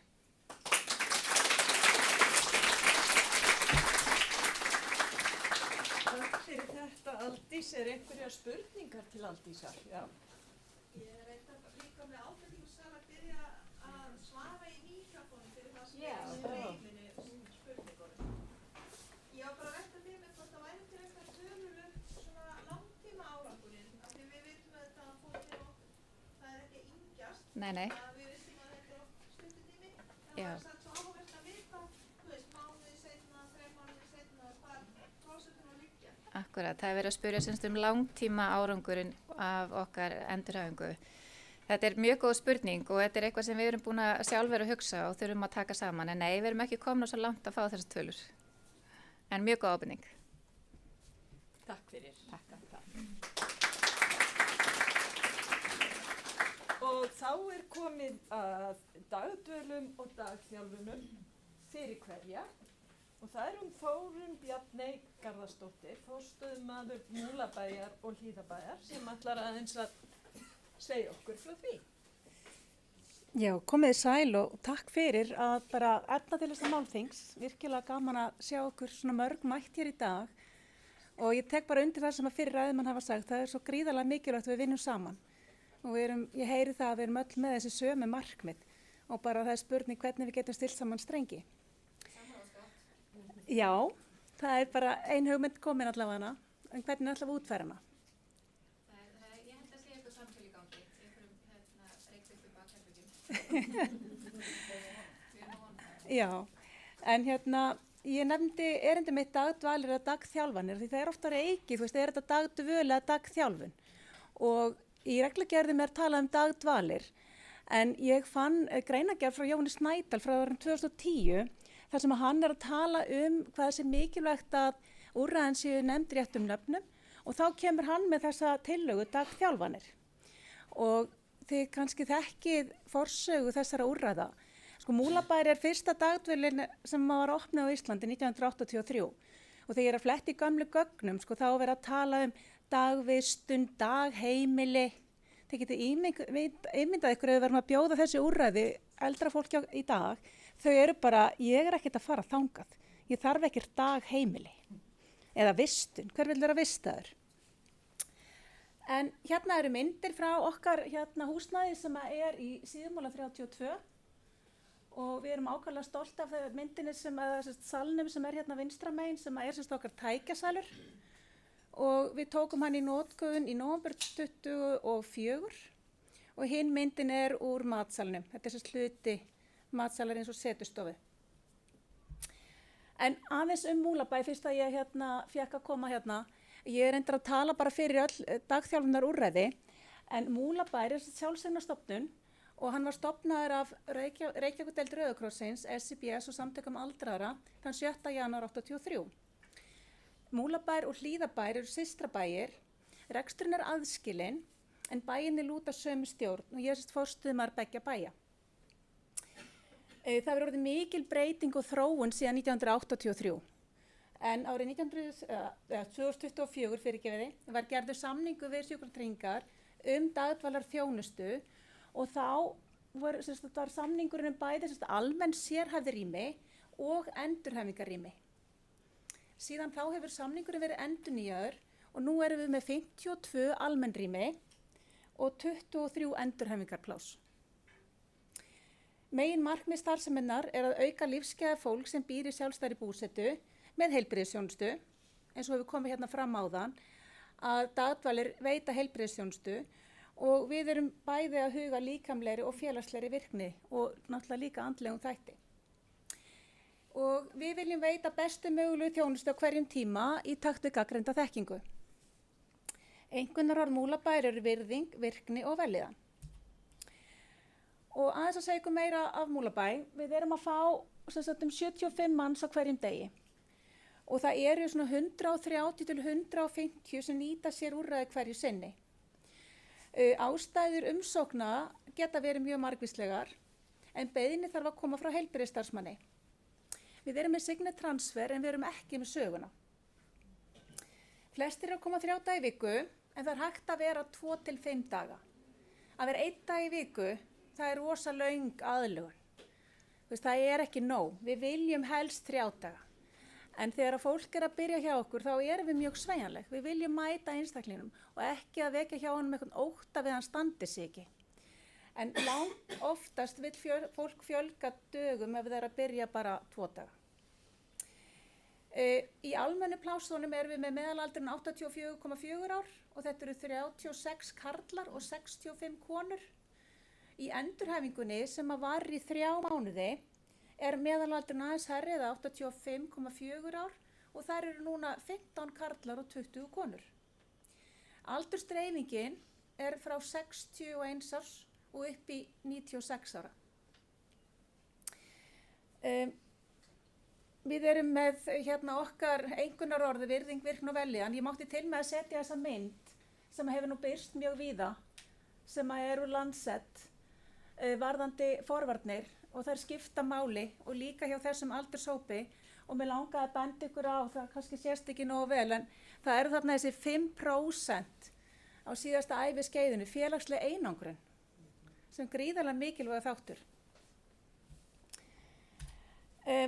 Varðandi starfsemina á mannauðinn, í Múlabæ er búið upp á hjúkrunarstýrða heilsugæslu og mörg af þeim verkefnum sem hún Hildur nefndi hérna áðan eru inn á borði hjúkrunarfræðinganna sem eru þar. Við bjóðum upp á tækjasal, við erum með styrktartæki, við erum með styrktarþjálfun og þeir geta ímyndað ykkur hvernig viðbröðin voru þegar við tilkynntum fólkinu okkar það að við ætlum að opna tækjasal. Já, ég hef nú aldrei lyft neinu, ég fer nú ekki að byrja á því núna og gamals aldrei. En í dag eru 95% þeirra sem mæta að fara í tækin og þau elska það. Við erum með æfingarsal fyrir stóluleikfimi og einnig aðra æfingar og leiki. Við erum með sjúkraþjálfun, vinnustofu, listasmiðju, fjölbreytt félagsstarf og fræðslu. Við hefum núna undanfarið verið með fræðslu næringu, svefn, fíknivanda og almenna heilsu og eflingu. Það er boðið upp á gönguferðir, við förum í ferðalög, við bjóðum aðstoð við bað, við erum náttúrulega með eldhús, við erum móttökueldhús, tökum við tilbúnum mat frá matborðinu og erum með stóran og rúmgóða matsal, hvíldaraðstöðu og geggja aldi getur fólk fengið fótaaðgerð og hársnyrtingu. Mannauðurinn, við erum með almennt starfsfólk, hjúkrunarfræðinga, sjúkraliða, listfræðing með kennsluréttindi, sjúkraþjálfara, þroskaþjálfa, matráð og verktaka eins og hárskera, fótaaðgerðarfræðing, sjúkraþjálfara og bílstjóra. Okkur vantar iðjuþjálfa ef einhver er á lausu. ég var beðin að fjalla dagdvalir og ég ákvað að gera svona samantekt svona á helstu úrræðunum og ég sendi einnig út póst á forráðamenn þessara dagdvala bara til að spyrja þá bara hvernig staðan var á biðlistum og hvernig ætti að sækja að því við erum með mjög ólíkar leiðir talandi samráðsgáttina, einn samhæfðan biðlista, það væri ótrúlega gott. Við viljum ekki vera að kalla í fólk sem bara vel sett í öðru úrræði. Almennu dagdvalinnar í Reykjavík eru Þorrarsel á Vesturgötu, Múlabær, Röstin á Sléttuveginum og Höfðabær á Höfðabakka. Og á höfuðborgarsvæðinu utan Reykjavíkur eru við með Hrafnistu Hraunvangi og Sólvangi í Hafnarfirði, Seltjörn, Hlíuna í Mosó, ég bjó einu sinni í Mosó, það er svo tamt að segja bara Mosó, Ísafold í Garðabæ, Sunnuhlíð og Boðaþing í Kópavogi. Ég vantar að setja inn, það ætti að vera undir sérhæfnir undar. En ég vildi endilega minnast á Seigluna, en ég gleymi MS-setrinu sé ég. En Seiglan í Hafnarfirði og er með þjónustuúrræði þar sem markhópurinn eru nýgreindir með væga vitrana skerðingu. Frábært úrræði, gríðarlega mikil aðsókn og ég hafði samband við hann á Hörpu og biðin eftir þjónustu þar er núna svona 2–2,5 ár en það horfir til betri vegar af því núna í janúar mun Eljan opna í Kópavogi, sambarlegt úrræði. Sérhæfðu dagdvalinnar fyrir fólk með heilabilun og biðlistinn, það er haldið utan hann á minnismóttökunni, hún Greta hefur séð hann. En þá erum við að tala Esjutún við Lindagötu, Hlíðabær, Viðey, Maríuhús, Fríðuhús, Óðinshús og Borgarsel. Og önnur úrræði á höfuðborgarsvæðinu eru Roðasalir, Sólvangur í Hafnarfirði og Drafnarhús. Og svo erum við með blönduúrræði þar sem eru bæði almenn dagdvalarrými og sérhæfð. Og það er svolítið mismunandi hvað er mikill fjöldi af sérhæfðum rýmum. Og þarna erum við tala Sunnuhlíð, Ísafold, Seltjörn, Sólvang og Hlíuna. Þarna vantar MS-setri eins og ég nefndi áðan, sem er sérhæft úrræði fyrir þá sem er að glíma við taugar, hörnun og sjúkdóma. Og það eru aðalega fólk með MS og Parkinson. Fjöldi úrræða, en hvernig sækjum við og fyrir hverja er þetta? Fór ég einu á langt? Nei. Dagdvöl er fyrir fólk í sjálfstæðri búsetu sem þarf stuðning til að bæta eða viðhalda færni, líkamlegri, andlega og eða félagslegri. Umsækjandi, hann þarf að geta tekið á móti símtali, verið tilbúin þegar hann er sóttur af bílstjórum á fyrirfram ákveðnu tíma. Hann þarf að geta komist í og úr bíl, farað á milli staða innan hús, verið sjálfbjarga á salerni og geta matast án aðstoðar. Og þetta er einmitt það sem hún Sigrún var að nefna áðan í sínum glærum, ekki rétt sem er. Núna á þessu ári var gerður samningur við SÍ að Landspítalinn ætti forgang í 5 endurhæfingarrými í Múlabæ. Og það er hún Sigrún 3 mínútur. Það fyrir ekki hún Ingibjörg sem er á bráðamóttökunni.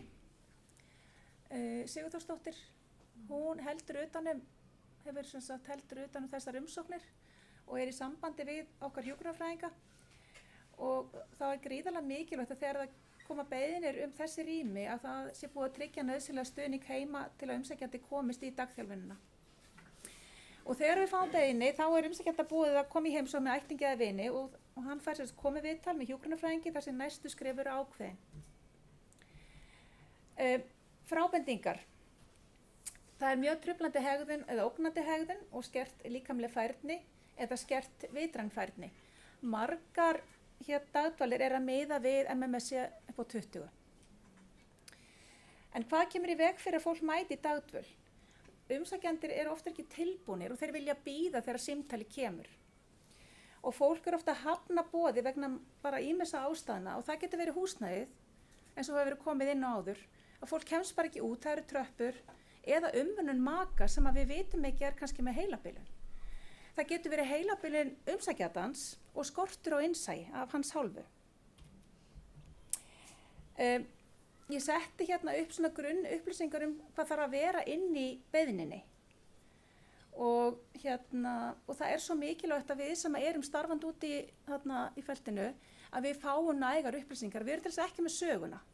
Að við myndum fá beiðinni og það er ekki símanúmer og það er ekki nafn á aðstandanda, þá er rosalega erfitt fyrir okkur að fara að kalla í þennan einstakling. Eða þá að við vitum ekki hver það er sem að útbjá beiðnina. Við getum ekki haft samband.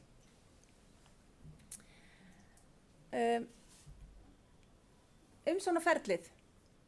Ég setti þetta svona upp bara af því ég fékk pósta frá langflestum að almennar dagdvalir, að þá erum við að tala eins og Þórðarsel, Röstin, Höfðabær og Seltjörn, að flestir eru bara með á sinni heimasíðu umsóknareyðublað og það er bara hægt að sækja Og það er hægt að senda flestar þessar beiðnir annarkvort með Signet Transfer eða bara í sögukerfinu. Í Múlabæ þá viljum við fá beiðnir frá heilbrigðisstarfsmanni. Við viljum fá læknabréf eða hjúkrunarbréf og við viljum helst fá það gegnum Signet Transfer. Þið vitið þetta með upplýsingar persónuvernd, að við erum ekki að senda þessar upplýsingar í tölvupóstum. Og við erum ekki komið sögukerfi, ég er að vinna í því. Varðandi endurhæfinguna þá, það sama við fyrir Múlabæ. Á Hrafnistu þá er þetta umsókn og læknabréf allan við fyrstu komu og á Seltjörn þá getur einstaklingur sjálfur sótt og einnig fagfólk. Sérhæfð úrræðin, það er kannski flestir sem þekkja það og varðandi seigluna að þá þarf sem greiningu vitrana skerðingu að liggja fyrir og það er þetta að sækja hjá seiglunni eða á minnismóttökunni. Og mér langaði að nefna þarna í verkefninu Gott að eldast eru dagdvalir einn af þeim þáttum sem á að endurmeta og þetta eru þeir þættir sem á að endurskoða. Það eru umsóknarferlið og biðlistinn getur við verið með einn stað fyrir alla beiðnir og sveigjanlegri opnunartími. En mér langar bara að taka það fram að við erum í okkar samningi þá megum við bara vera með opið frá 8 til 4. Það er ekki eins og við segjum bara já, ekkert mál, við höfum bara opið til 5 eða 6. Starfsfólki mitt vil helst hafa opið til 7. Að við pössum að fólk fá að borða, getum gefið eða hjálpað eitthvað seinnipartinn og svo sendu heim. Sérstaklega þeir sem búa einir. Tækifærin í almennu dagdvölum, þetta er það sem kom frá hópnum sem svaraði mér. Þau vilja vera með markvissa hjúkrunarþjónustu innanhús, teymisvinnu með heimahjúkrun, teymisvinnu með heilsugæslunni. Við viljum fá aukna skráningu og aukna fagþekkingu meðal starfsfólks. Og ég veit að Berglind var nú að berjast fyrir því hérna á sínu tíma þegar hún var með Þórðarsel að fá hærri daggjöld fyrir almenna dagdvalir. Og Múlabær hefur þá sérstöðu að vera almenn sérhæfð dagdvöl og við fáum hærra daggjald sem gerir okkur kleift að vera með fleira fagmennta starfsfólk í vinnu. Og þá veitum við bara annars konar þjónustu og ég held að það sé þessi samfélagi þarf. Ég held að við gætum gert betur í úrræðanum ef við höfum það. Takk fyrir.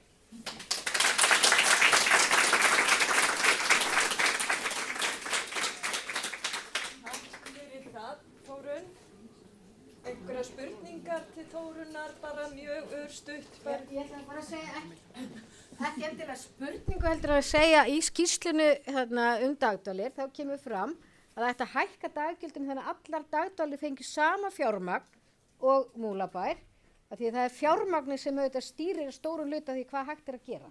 Þannig að það var svona fyrirmyndi. Takk fyrir það.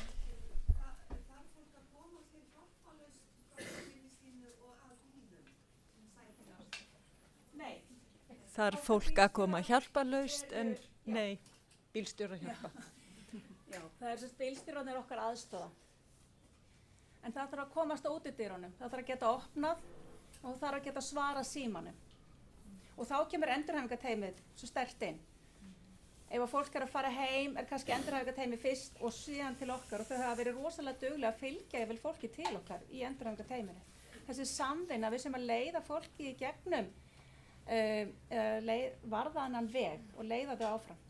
Auka líkur að þau geti mætt. Já. Og þið mæti. Kvíði við, gafar því óþekta, hvað er að fara að taka við? Svo ertu bara kannski, þú ert nýr, þekkir engan og óttast að vera ekki að standa á þig. Frábært, takk fyrir þetta. Ein spurning. Eða er það mjög mismunandi? Spurt böðun. Svo það skoða bara í hverju tilfelli fyrir sig. Stundum það þannig að þetta er kannski eina þjónustan sem við getum fengið einstakling til að samþykkja inn á heimili.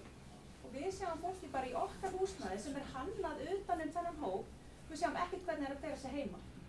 Stundum nauðsynlegt að allavega sækja það og sjá þannig að það sé farið heim og metið hvað að gerast þarna. En við erum að veita banaðarstöðu. Við erum, eins og til dæmis með endurhæfingar, svo ég má nefna það, að þá endurhæfingin hjá okkur í 3 mánuði. Og síðan útskrifum fólkið í annað úrræði, hjálpum því að komast í annað úrræði eða það fer heim. Stundum gott að geta bara verið með baðið áfram heima ef það hefur verið þar áfram. Þannig það bara metið í hverju tilfelli. Takk fyrir það Þórunn og þá það hún Svanborg Guðmundsdóttir iðjuþjálfi sem ætlar að segja okkur frá.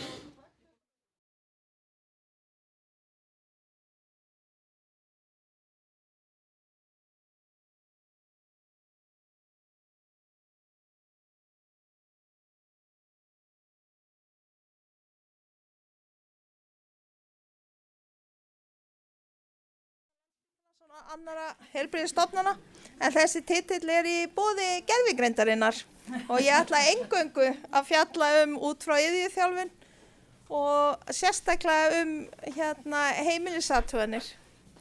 Þannig að þetta svolítið villandi titill. Það alltaf verið að henda upp spám fjölgun aldraðra, þannig að ég ákvað að henda upp spá fjölgun liðskiptiaðgerða á Mjöðmum. Og þið sjáu bara hvað það fyrir upp og þetta fyrir utan þá sem þetta og brotna. Og þetta náttúrulega ekki allt aldraðir en að stórum hluta aldraðir. Þannig að þessar upplýsingar, það í lokin heimildarskrá ef þið hafið áhuga að sjá þetta. En þetta segir okkur bara hvað þörfin fyrir heilbrigðisstarfsfólk og menntað mikil.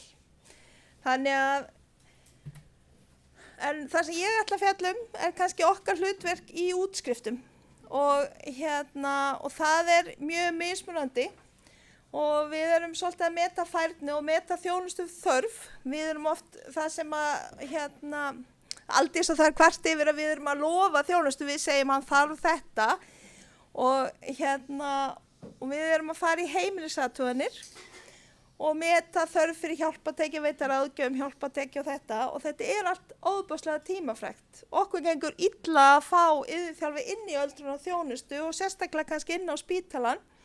Þannig að það alveg ljóst að með þessum aukna fjölda og með þessum aukna færni vanda, það miklu flóknari útskriftir heldur en voru áður, fólk lengur heima, það veikara, það lifir lengur, það hefur fjölþættari vanda. Að þá það líka fjölþættar og flóknari lausnir. En við höfum bara sömu hendurnar, við höfum ekki fleiri hendur og við þurfum að nýta þær betur. Að útskriftaferli oft gríðarlega flókið og það stoppar oft á kerfinu sjálfu, það alltaf að tala flæðisvandan og það alltaf hort á sjúklingin, en stundum flæðisvandin kerfið sjálft. Þú veist, þjónustan ekki tilbúin utan spítalans, spítalinn ekki búinn að gera það sem hann hefði þurft að gera áður en við komum til útskrifast. Við erum að eyða tími í þjónustu sem dregur úr þjónustu fyrir einhvern annan, eins og heimilisathuganir. Það alls konar vandi, en það sem ég ætla að tala sérstaklega heimilisathuganir. Ein heimilisathugun frá deild getur tekið frá 1,5 tíma, það aldrei undir því með öllu, og upp í 3 tíma. Þetta eru 2 starfsmenn.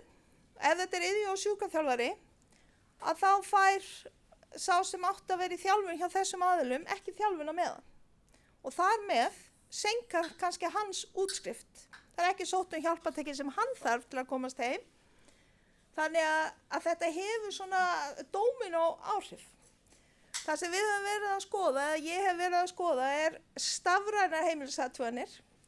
Það dálítið flókið af því að heimilisathuganir ekki endilega bara mælingar. Og við þurfum að fara inn í tæknina með opin augu að oft við að innleiða tæknilausnir til að spara mannauð en ekki til að bæta þjónustu. Og við þurfum að muna fyrir hvern við erum að vinna. Við erum jú að reyna að bæta lífsgæði en við getum ekki betur en þetta og við þurfum að nota það sem við höfum. En ég verið að skoða app til að fara í heimilisathuganir rafrænt og það eru til þó nokkað rannsóknum á þessu. Tæknin hefur átt að leysa vandan gríðarlega lengi. Ég var að vinna í sjúkratryggingum 2006 og því miður þá hefur bara mjög lítið af þeim tækjum og þeim tækjabúnaði sem þá var rætt og við vorum í samvinnu með Norðurlöndunum með komið til notkunar eins og lyfjaróbotinn og skjáheimsóknir. En það er mjög takmarkað notað af því að til að tæknilausn í gangi þá þarf mannauð, það þarf sérfræði þekkingu, það þarf fólk sem getur nýtt sér þetta, það er nefnilega þarf manneskjur til að nota tæknina. Þannig að, já, en ég tel nú samt að stafræna heimilisathugun gæti flýtt fyrir útskriftum og hvernig myndu þær gera það? Jú, þær myndu kannski bæta gæði íhlutunar frá sjúkra- og yfirþjálfun. Af því að með því að skanna heimilið, appi skannar raun og vera heimilið og metur, mælir allt sem ég ger í dag með málbandi, það bara skannar það inn og þar með, ef þetta er gert strax í ferlinu, þá veit ég hversu hátt þarf hann að geta lyft fótunum, hversu lágt þarf hann að geta risið upp af og ég get æft nákvæmlega þetta. Ég hef oft farið heimilisathuganir sem hafa senkað útskriftum af því við vorum ekki að æfa það sem máli skipti. Er handrið? Já, það er handrið. Ok, við æfum stigan hérna. Kemur ljós á tröppuna svo mjóar þeim megin sem handrið er að viðkomandi gat ekki labba upp þeim megin. Þannig að við ítrekka senkar þetta útskriftum. Þannig að svona skönnun gefur okkur þessar upplýsingar og með því að gera þetta kannski viku eftir innskrift í endurhæfingu, þá gæti þetta flýtt fyrir og líka gert okkur markvissari í íhlutun. Hins vegar myndi þetta einnig vera mjög gott fyrir bráðamóttökuna og þá sem eru þar að láta aðstandendur gera. En appi sem ég hef skoðað, af því að þau eru mjög misgóð, að það krefst í raun og veru, það virkar ekki vel í Android stýrikerfinu. Þannig að bara það er takmörkun. Bara Apple? Já, það er Apple og mér skilst, ég hef ekki prófað nema í iPad, ég hef bara búin að vera að prófa þetta á ættingum og vinum. Gallið við þetta metur ekki muna gifs og stiftulofti, sem verður vandamál fyrir sjúkratryggingar, en við finnum lausn á því, en samkvæmt yfirþjálfun sem er að nota þetta í Bretlandi, af því að hún er að vinna svona í dreifbíli, að þá er þetta langbest í iPad Pro. Að þar virkar þetta best, það tekur best, það getur tekið myndi líka, það er kosturinn við appi sem ég er að nota, af því að við getum ekki með mælingu séð hvort það er hægt að festa klósett upphækkanir fastar á klósettið, allir yfirþjálfar kinka kolli, þú veist, en að við þurfum mynda af klósettinu. Þannig að þetta er svona lausn sem getur bæði og eitt af því sem að ég sé kost við þetta líka er að þó ég fari heimilisathugunina, þá fæ ég betri upplýsingar og markvissari og ég fljótar að taka þær með því að skanna. En er þetta nóg? Að er þetta? Því afsæki, ég gerði markmið að tala bara í 12 mínútur sem er mjög erfitt fyrir konur sem tala svona mikið, sko. Þannig að ég er að reyna að tala hratt. En er þetta nóg? Og getur skjár komið í stað heimsóknar? Við vitum að skjáheimsóknir eru frábærar og fólk vill þær og fyrir sumar þær geggjað en aðrir sakna mannlega kontaktsins og stundum fer eitthvað milli skips og bryggju af því að hjúkrunarfræðingur sem kemur heim og hittir þig, hans klíniska nef pikkar ekki upp það sama á skjánum eins og á staðnum og það er sama með yfirþjálfa að það eru rannsóknir á þessum tæknilausnum að eins og er gervigreindin verri heldur en yfirþjálfar að meta færnivanda og áhættu í heimahúsi. Þannig að klárlega er þetta ekki jafn gott að fá viðkomandi heim. En þegar sjúklingurinn fjölgar svona þá er alveg að hreina að við getum ekki boðið öllum upp á að mæta heim. Að við þurfum, heimilisathugun er nefnilega ekki mælingar, þetta er líka bara að vita hvað er fólk að gera heima, hvernig virkar það heima. Það er ekki alltaf það sama á spítala og heima. Spítalinn er ofta útskrifa fólk sem það segist að sé sjálfbjarga, en þegar fólk er heim, að það getur ekki risið upp á rúm eða stól nýja af salerni. Þegar hér eru stóðir við öll klósett, upphækkanir og alls konar. Og við gerum þessi mistök aftur og aftur og aftur. Þannig að við erum föst í hringrás. En hér ætla ég bara að benda að þetta geti verið framtíðin. Þetta eru upp sem þið getur flett upp og þannig er hægt að kaupa sér bara heimilisathugun og þannig er sérfræðingur bakvið.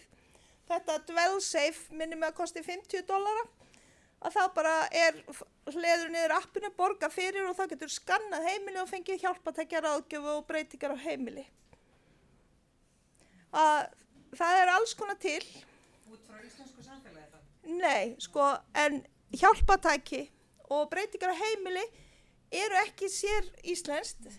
Þannig að þetta náttúrulega tekur ekki til sko virkni þess sem þú ert að gera eða kognitífra hjálpartækja. En þetta er svona kannski fyrir þá sem eru með hreyfihamlanir, þá er þetta alveg ágætt samkvæmt rannsóknum, en þetta gæti verið eitthvað í framtíðinni. En mín spurning er alltaf svo, þú veist, hvar nýtist fólk best og ég held að það sem vandi liggi sé að við þurfum að vinna meira saman. Ég fer í heimilisathugun, svo kemur endurhæfingarteymi og fer líka í heimilisathugun. Og af hverju var ég þá að fara í heimilisathugunna? Af því ég tel að þau séu mikilvægari í heimilisathugunni. Þannig að þarna er spurningin, getum við brúa bili, getum við unni betur saman, ættum við að fara í samvinnu og geti myndsímtala og annað verið. Herðu, og svo er ég búin að vera innlega hjálpartækjaviðtöl á brotadeildinni. Það er svona líka á hætta heimilisathugunum, það virkar fyrir suma. Þetta er tillagan frá gervigreindinni. Hún hendi þarna upp, ég spurði bara hvað geta iðjuþjálfar að nota til að flýta fyrir útskriftum í tæknilausnum og þetta var hennar fullt að þessu í gangi og benda kannski á að snjallskynjarar í heimahúsi að það er búið að vera til í fjölda ára en það er enginn sem vill borga fyrir þetta eftirlitskerfi því það þarf hendur, það þarf fólk með menntun til að standa bak við þetta. En þetta er til og þetta gæti án efa hjálpað og sparað. Spurningin er ekki hvort við getum notað þetta, heldur hvernig. Og það þarf einhver að borga brúsan. Takk fyrir.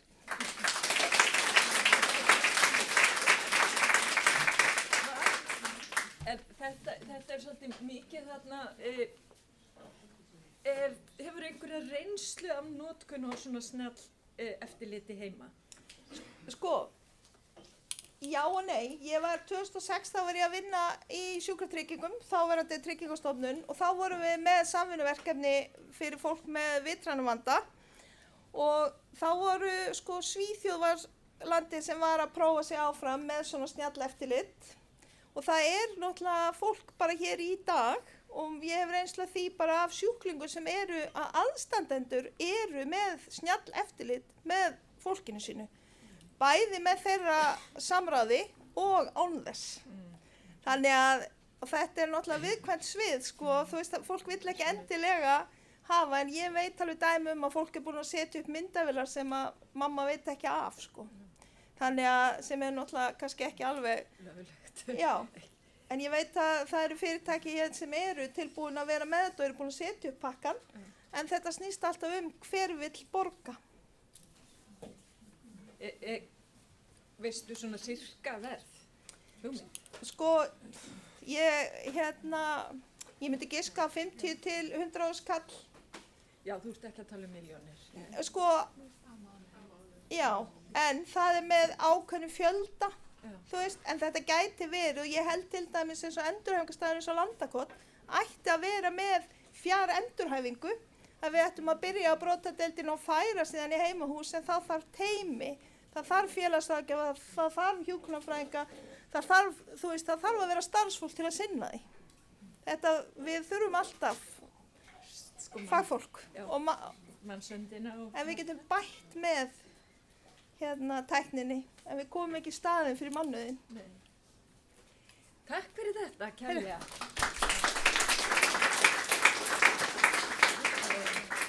Nú er komið að kaffi hjá okkur og endilega ég ætla að benda ykkur áfram aðeins. Halló!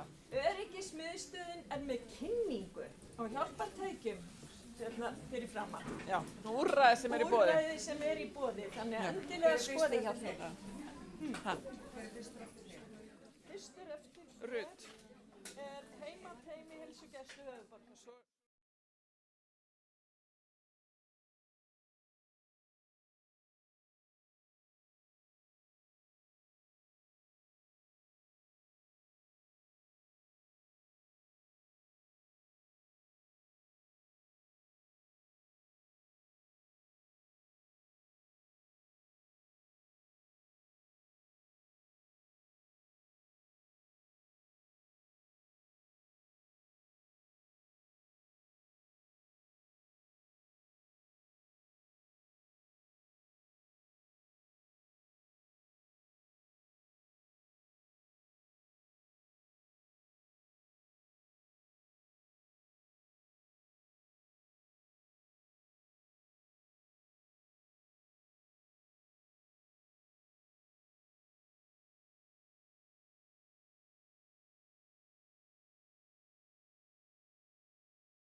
Ekkert engin samúð.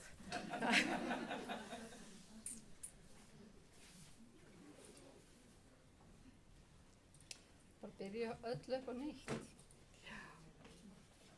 Þú fyrst þess það. Já. Þetta er komið. Út með þetta. Sko. Ok. Heil og sæl, ég heiti Rut og er hérna að vinna í Heilsugæslu höfuðborgarsvæðisins í heimahjúkrun og er með svo kallað heimateymi. Í heimahjúkrun þá sjáum við hérna frekar föngulegan hóp sem er að vinna í heimahjúkrun. Þetta er alltaf gríðarlega margir, ég ætla svo sem ekki að lesa þetta allt saman upp, en þetta er ofsalega breiður hópur. Og þarna kemur heimahjúkrun hverju hjá okkur, við erum svo lukkulega að hafa læknisþjónustu, bæði öldrunarlæknir og geðlæknir, og við erum með lyfjafræðing, klíniska lyfjafræðing sem getur farið í alls konar lyf hjá okkur líka. Og fyrir utan alltaf stóru hérna burðarliðana sem eru hjúkrunarfræðingar og sjúkraliðar og félagsliðar sem eru svona stærstu hóparnir. Við erum með iðjuþjálfara og lyfjafræðing og næringafræðing segi ég, og þannig að þetta er gríðarlega stóru hópur. Og svo er endurhæfingarteymið, það er bara sambært endurhæfingarteymið sýnist mér hjá Reykjavíkurborg og það er svipuð samsetning að það er enda vantar í stöðugildi hjúkrunarfræðings og ég hoppa svolítið þar inn í að þá teymistjórar eftir bara hver er á lausu. Þetta er samsetning og svo kemur heimateymi, þetta er ekki alveg svona stórt og mikið sem Reykjavíkurborg, þetta er alltaf að koma. Og þá er sérfræðingur hjúkrun og öldrunarlæknir sem erum í þessu teymi og það er alltaf mjög lítið, þannig að það er náttúrulega allt svona sem er lítið er frekar brothætt, þannig að við erum að bara vinna í að gera þetta vel. Og þá kemur upp spurningin, hvað er heimateymi HH? Og þetta er teymi hjúkrunarfræðings og læknis sem hefur það markmið, við erum að reyna að efla heilbrigðisþjónustu fyrir fólk sem að þiggur bara heimahjúkrun til að koma í veg fyrir bara helst að fólk þurfi ekki að leggjast inn á bráðamóttöku, helst ekki að fara í innlagnir, bara við öllum svona skyndilegu veikindum og verslunum í heimahúsi. Þannig að reyna að grípa boltana þar og þetta er svona, við verðum að halda fólki heima fyrir alla muni. Teymið er líka svona styrking og ráðgefandi bakland fyrir þjónustu heimahjúkrunar og þá er ég að tala um teymistjórnina, þetta eru 14 teymi, þetta er stór hópur og þá er það líka ráðgefandi fyrir þá. Og við vinnum náttúrulega allt í nánu samstarfi við heimahjúkrun, allt eftir mat og meðferð, svona hvort þau skyndilega flókin mál og svo ýmiss konar heilsufarsvanda, eldri einstaklingi heimahúsi og þetta getur líka verið samskiptavandar, erfið samskiptavandar, þetta er ekki bara eitthvað, ekki endilega þú þurfa að vera bráðveikur. Helstu verkefnana eru þarna eins og sér bráðaverslanir, það er þetta klassiska hjartabilun tekur mjög mikið rými, langvinn lúnateppa, öndunarbilun, lúnabólga, sýkingar í sárum, hjúkrunarfræðingar detta þarna mjög hratt inn og þessi hérna erfið samskipti og flókin samskipti, erfiðar heimilisaðstæður, þessi þáttur er óþarflega stór og getur tekið mikið rými. Bráðaverslanir langvarandi verkjun og þvagfærasýkingar, það er svona það sem er frekar auðleysanlegt en hins vegar þetta sem ofar er stundum aðeins snúnara. Og þá kemur þetta nýtt undir sólinni, bara alls ekki. Þetta er nýtt bara hjá okkur á Kraganum og kraginn hans sinnir í raun verið Kópavogi, Hafnarfirði og Garðabæ. Þessi 3 sveitarfélög og ég ætla ekki eins og að byrja að segja að það er ekki samþætt þjónusta og þetta getur verið mikið ævintýri og ég get með Landsbændin, hann er oft ekki mjög hamingjusamur þegar að hafa samband á okkur því það eru 2 mismunandi svæði sem þarf að sækja þjónustu. En Selmuteymi hjá heimahjúkrun, hjá heimaþjónustu Reykjavíkurborgar, heimaspítalinn á Heilbrigðisstofnun Suðurlands, svo þetta Hospital Home hugmyndafræðin, við byggjum alltaf á henni og svo er þetta líka þetta verkefni Taktu gott að eldast verkefnið sem vill að fólk sé heima. Fjöldi verkefna þarna frá 9. apríl, þetta er orðið náttúrulega rétt rúmlega ársgamalt verkefni núna og þá er þetta svona cirka 600 ráðgjafarbeiðnir, 180 vitjanir, 200 eitthvað símtöl og svo þetta eru helstu verkefni sem er búin að koma aðeins inn á áðan. En þið sjá það var gríðarleg þörf og það sem að gera gott við þetta verkefni, hvort sem það er Selmuteymið og ég átti nú gott samtal við Önnu Guðbjörgu í Selmuteyminu, að það er að þetta styrkir líka svo okkar teymistjóra, okkar hjúkrunarfræðinga. Því betri þjónustu, því betra backup sem við höfum, hvort sem það er ég í heimateyminu að hafa samband við Landspítalann, ég í heimateyminu að hafa samband við einhvern annan, skiptir ekki máli, eða þær að hafa samband við mig, að þá er þetta svo eflandi fyrir raun og veru hjúkrunarfræðingar sem er á staðnum. Sérstaklega gagnvart þessum stóra hóp, ofsalega viðkvæmur hópur og mikið hrumu fólki. hvað eru mörg teymi hjá okkur? Það eru 14 teymi og 1 endurhæfingarteymi.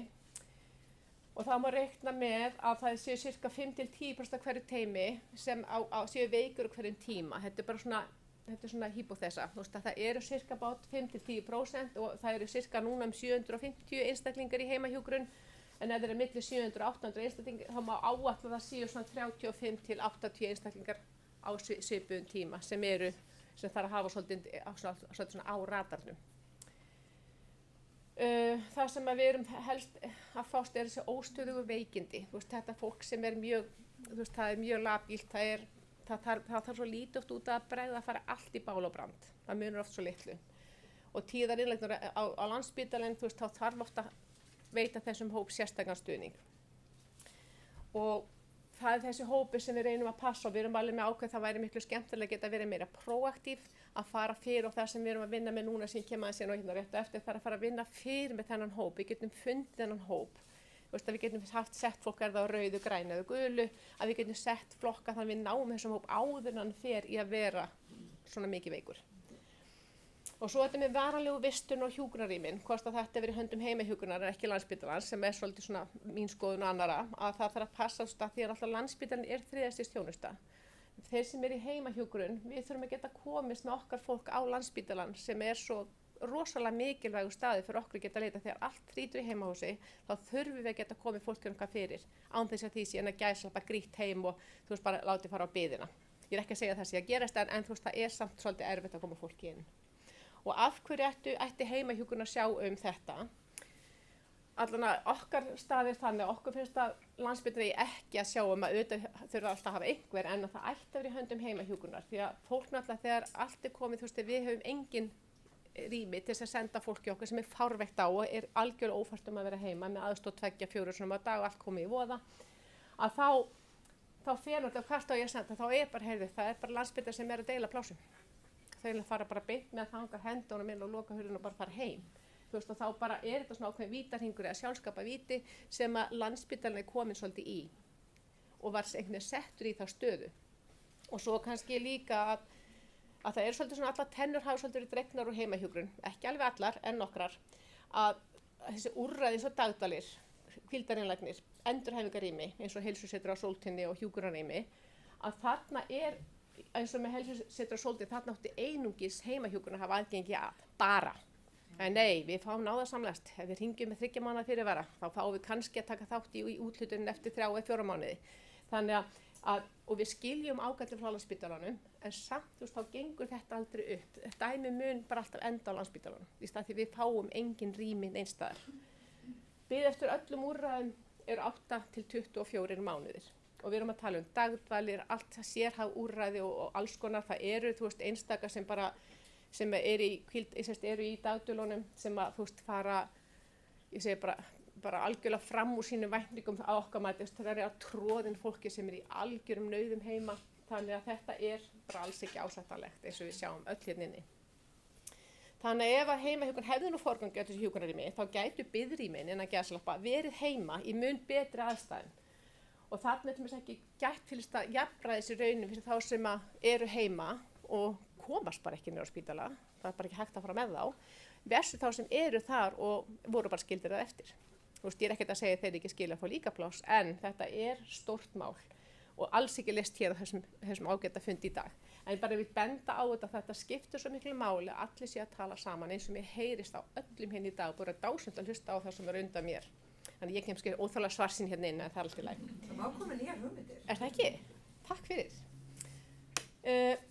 Það sem við erum að reyna, því við erum alltaf að reyna að gera góða hluti betri, því að maður byrjar alltaf kannski það sem eins og þegar heimatími byrja, það var svolítið svona allt í voða, hvernig getum við hjálpa fólkinu okkar, hvernig getum við láta það lengur heima og þá vitum við þetta með aldurstengda breytingar, fjölveikindi, þessi flóknu sjúkdóma sem fólk ekkert með 1 sjúkdómi, það með marga sjúkdóma, að fjölja meðferð, tapar færni alveg eins og engin sem morgundagurinn.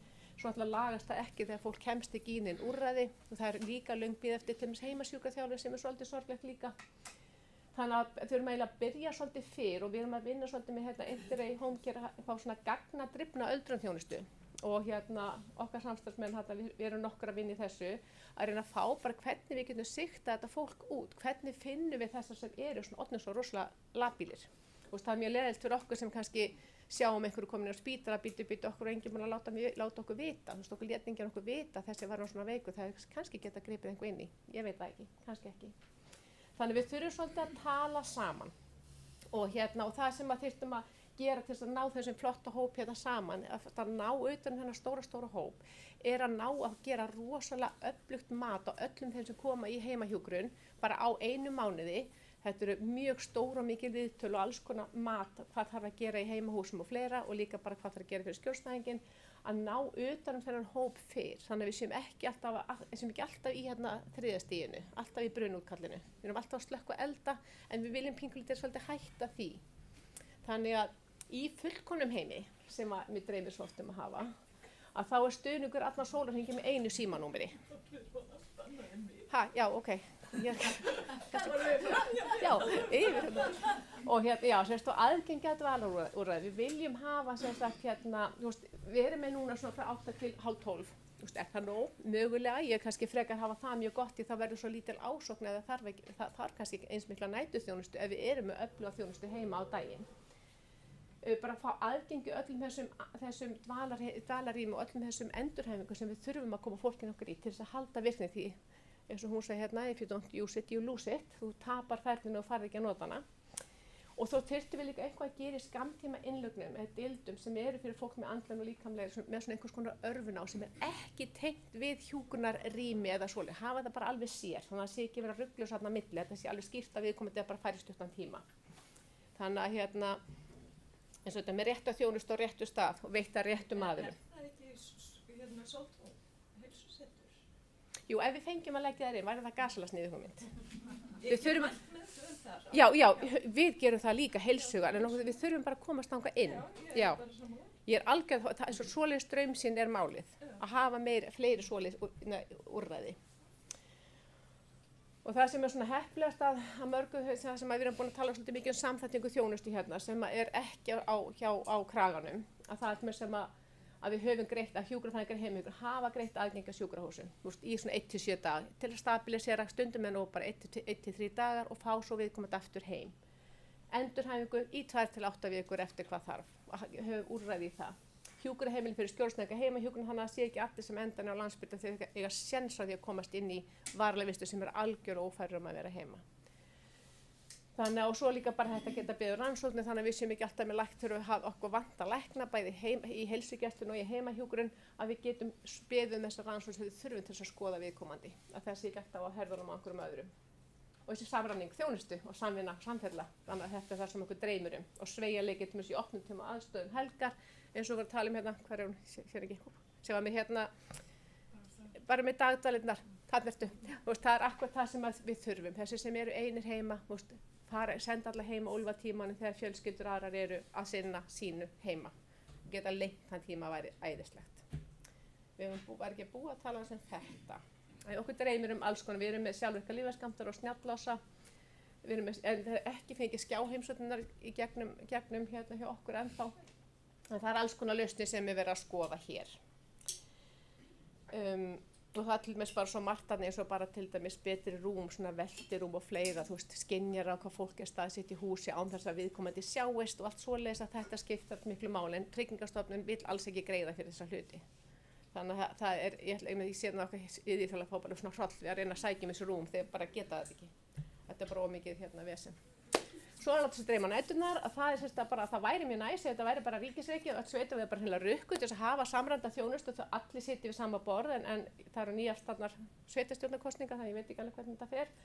Og bara minnka ósamræmi þeirri þjónustu sem er í boði og þörfa þannig auka og gæði þjónustunar óháð því hvar maður býr. Þetta er ekki hægt að mæla með þessu eins og þetta er.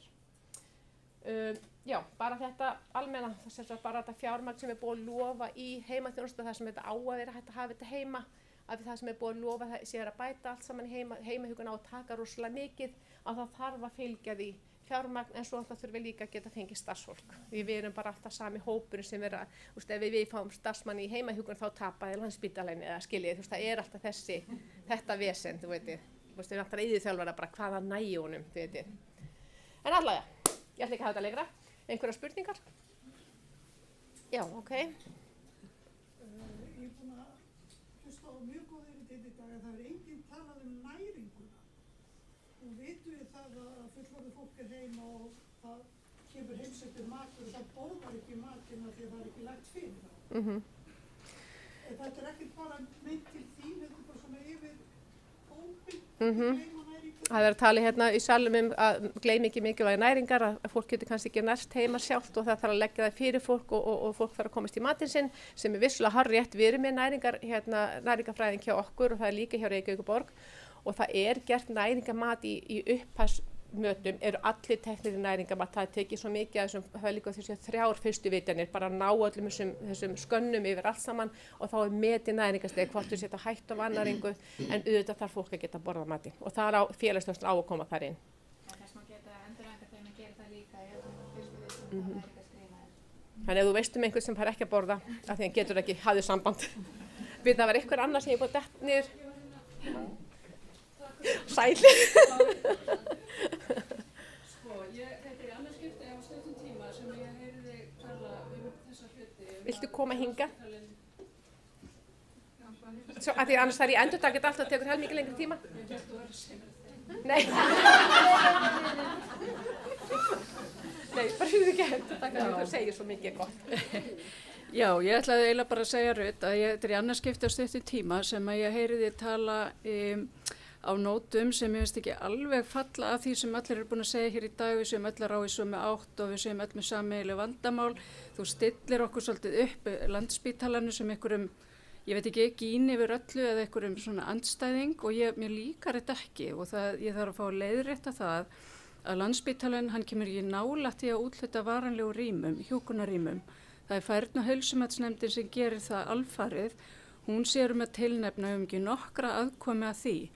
Það gæti verið og sért að vísa til þess að Landspítalinn fær stundum forgang í hjúkrunarrými og þá ber Færni- og heilsumatsnefndinni að tilnefna fólk sem er á Landspítala, einhverjum deildum þar sem eru yfirleitt upp undir 100 manns eða biðrýmum sem eru á vegum spítalans, þar að segja hefur verið útvegað af okkar ágæta ráðuneyti sem biðplás fyrir þá sem ekki geta farið heim. Vegna þess að við erum að hugsa sama fólkið en það sem við sjáum kannski meira af fólki sem vill alls ekki vera heima, er algjörlega búið og allt í þroti og við erum komið ekki heim með nokkurum ráðum.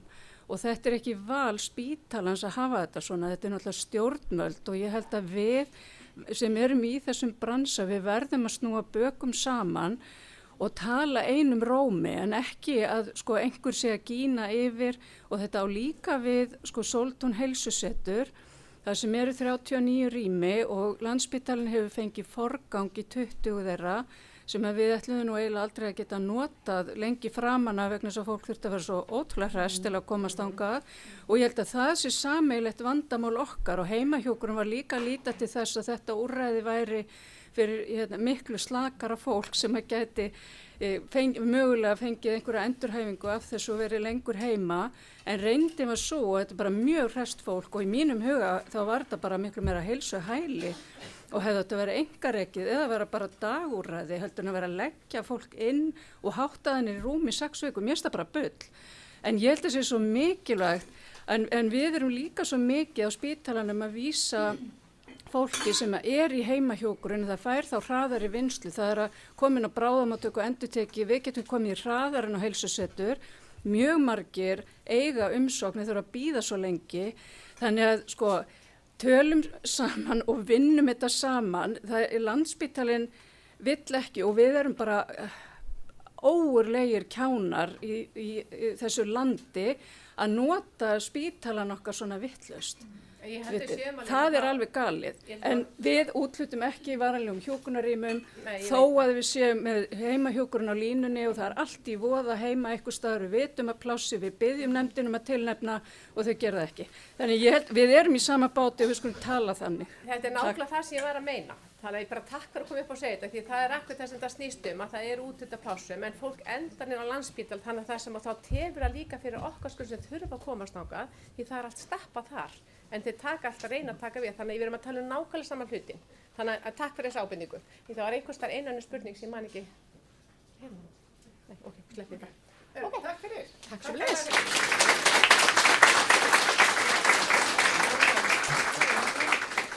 Næst það þá Ásta Kristín Guðmundsdóttir sem félagsráðgjafi hjá Alzheimer-samtökunum og hún ætlar að ræða lífi með heilabilun, hagnýt atriði sem skipta máli í daglegu lífi. Gjör svo vel. Góðan daginn. Ég hef unnið í málefnum fólks með heilabilun og málefnum aldrara í held ég meir en 15 ár. Ég vann hér í nokkur ár, ég vann hjá heimaþjónustunni í Reykjavík í nokkur ár, áður en ég fór yfir til Alzheimer-samtakana. Ég hef séð nokkur ykkar áður, mögulega, einu sinni eða tvisvar. Og hef heyrt svona flest allt sem hefur komið hér fram, einu sinni eða tvisvar jafnvel. Þannig ég ætla að taka pínu annan snúning á þetta. Þegar ég fæ fólk til mín í ráðgjöf hjá samtökunum, þá er það fyrsta sem ég fer yfir praktísk mál, af því þetta eru hlutir sem ekki allir vita. Íslendingar eru lang flestir með rafræn skilríki. Þau þarf að endurnýja á 5 ára fresti.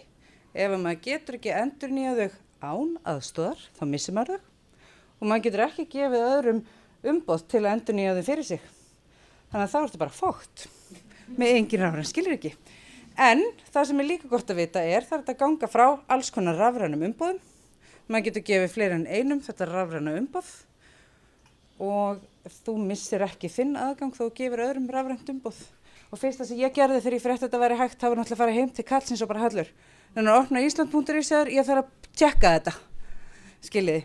En það er að gefa öðrum rafrænt umboð inn á Ísland.is, inn á tr.is til að uppfæra tekjuáætlun, inn á skattin, sum sveitafélög, Landspítalappið, skiljiði. Eini staðurinn sem ekki er hægt að gefa öðrum rafrænt umboð eins og staðan í dag er inn á Heilsuveru. En þeir stefna á því hjá ráðuneytinu að flytja Heilsuveru undir Ísland.is og það hvíslaði af mér lítill fugl fyrir mánuðin síðan að það gerist í sumar. Sjáum hvað gerist. Ég vil líka benda ykkur hinum á sem talið að það þarf að fara á svo marga staði til að fá alls konar upplýsingar. Inn á Ísland.is er undirsíða eða hvað kallast þetta? Lífsviðburður sem heitir að eldast. Það er rosa mikið á gagnlegum upplýsingum fyrir fólk sem eldast á Íslandi. Tala lífeyrismál, þjónustu, félagsstarf, húsnæði, hjúkrunarheimili, skilji. Þið finnir allt þarna líka kafla umboð, þar sem öll þessi rafræn umboð sem ég var að segja ykkur frá eru gefin upp. Þannig að, já, ég fer líka yfir eins og bara að því að umboð skipta máli. Ef það er eitthvað sem ég hef lært á þessu 15 árum, þá er það símtali frá ættingjarn sem sagði, minn einstaklingur er svo rosalega veikur, hann getur ekki að gefa mér umboð og það getur enginn borga reikningan hans. Já, þá bara þarf þetta að fara í fjárhagssviptingu, það er næsta skref. Þannig að það þarf líka að taka þetta samtal og hugsa þetta bara sjálfur. Hvað gerist ef að ég missi mína getu til að sinna á eigin fjármálum? Hvern sé ég fyrir mér að myndi taka við því? Er viðkomandi tilbúin til þess fara svo í bankan og ganga frá umboði?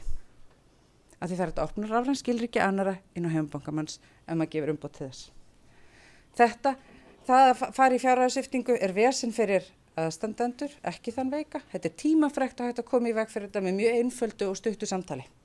Og þarf ekki svona ganga frá umboði strax, bara gott að vita af þessu. Já, praktísk mál búin.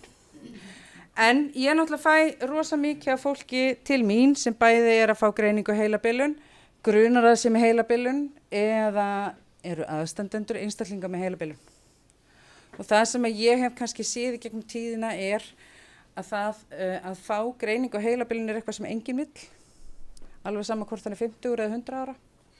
Og það eru alls konar tilfinningar sem kvikna við þessa greiningu og þær eru allar mjög eðlilegar, bæði hjá einstaklingum sem fær greininguna og aðstandendum. En það sem er bara mikilvægt að hafa í huga er að festast ekki í þessu neikvæða tilfinningurum. Við erum líka rosa mikið að hvetja fólk til þess að segja frá greiningunni, finna sinn kjarna og segja frá honum. Ég er ekki með því að segja að þú þurfir að segja alla sjúkrasöguna, skiljiði mig. Þá að vera bara nóg að segja að ég var að fá greiningu á heilabilun, ég vil ekki tala um það meir, ég vil bara vita það. Með þessu erum við að hjálpa fólki að draga úr félagslegri einangrun eins og hefur komið fram hér fyrr að er ekki gott. Við getum hjálpa til við að draga úr kvíða einstaklingsins og við erum líka að fræða samfélagið. Af því að margir sem ekki þekkja neitt til heilabilunar heyra orðið Alzheimer og sjá fólk fyrir sér á allra síðustu stigum sjúkdómsins þar sem fólk þarf 24/7 þjónustu. En þetta bara algjört syndrom eins og allt annað. Þú byrjar einhver staðar og endar annar staðar og það ekkert allir á lokastöðinni þegar greiningin kemur. Langfæstir. Þannig að mikilvægi þess að halda áfram að gera það sem maður getur. Hvernig var þetta hjá þér áðan? Use it or lose it. Já, use it or lose it, nákvæmlega. Þetta held ég bara mantran hér í gegn í dag. En virkni alveg gríðarlega mikilvæg. Við erum öll félagsverðir í grunninn en bara rosalega mismikið. Og þetta alveg eitthvað sem ég hef líka séð. Ég mjög mikil félagsverða, hef mikla þörf fyrir félagslega samskipti. Maðurinn minn bara alls ekki þar. Það bara allt í lagi, ég þarf ekki að hafa hann alltaf með, það má alveg vera heima sko. Skiljiði mig. En við þurfum samt öll félagslega samskipti. Stærsti hluti okkar félagslega samskipta í gegnum lífið, okkar sem erum á vinnumarkaði, í gegnum vinnun okkar. Þannig að þegar við hættum að vinna, hvort sem það vegna sem við erum komin á aldur eða því við erum orðin á veik til að geta sinnt vinnun okkar, að þá snar minnka þessi félagslega samskipti.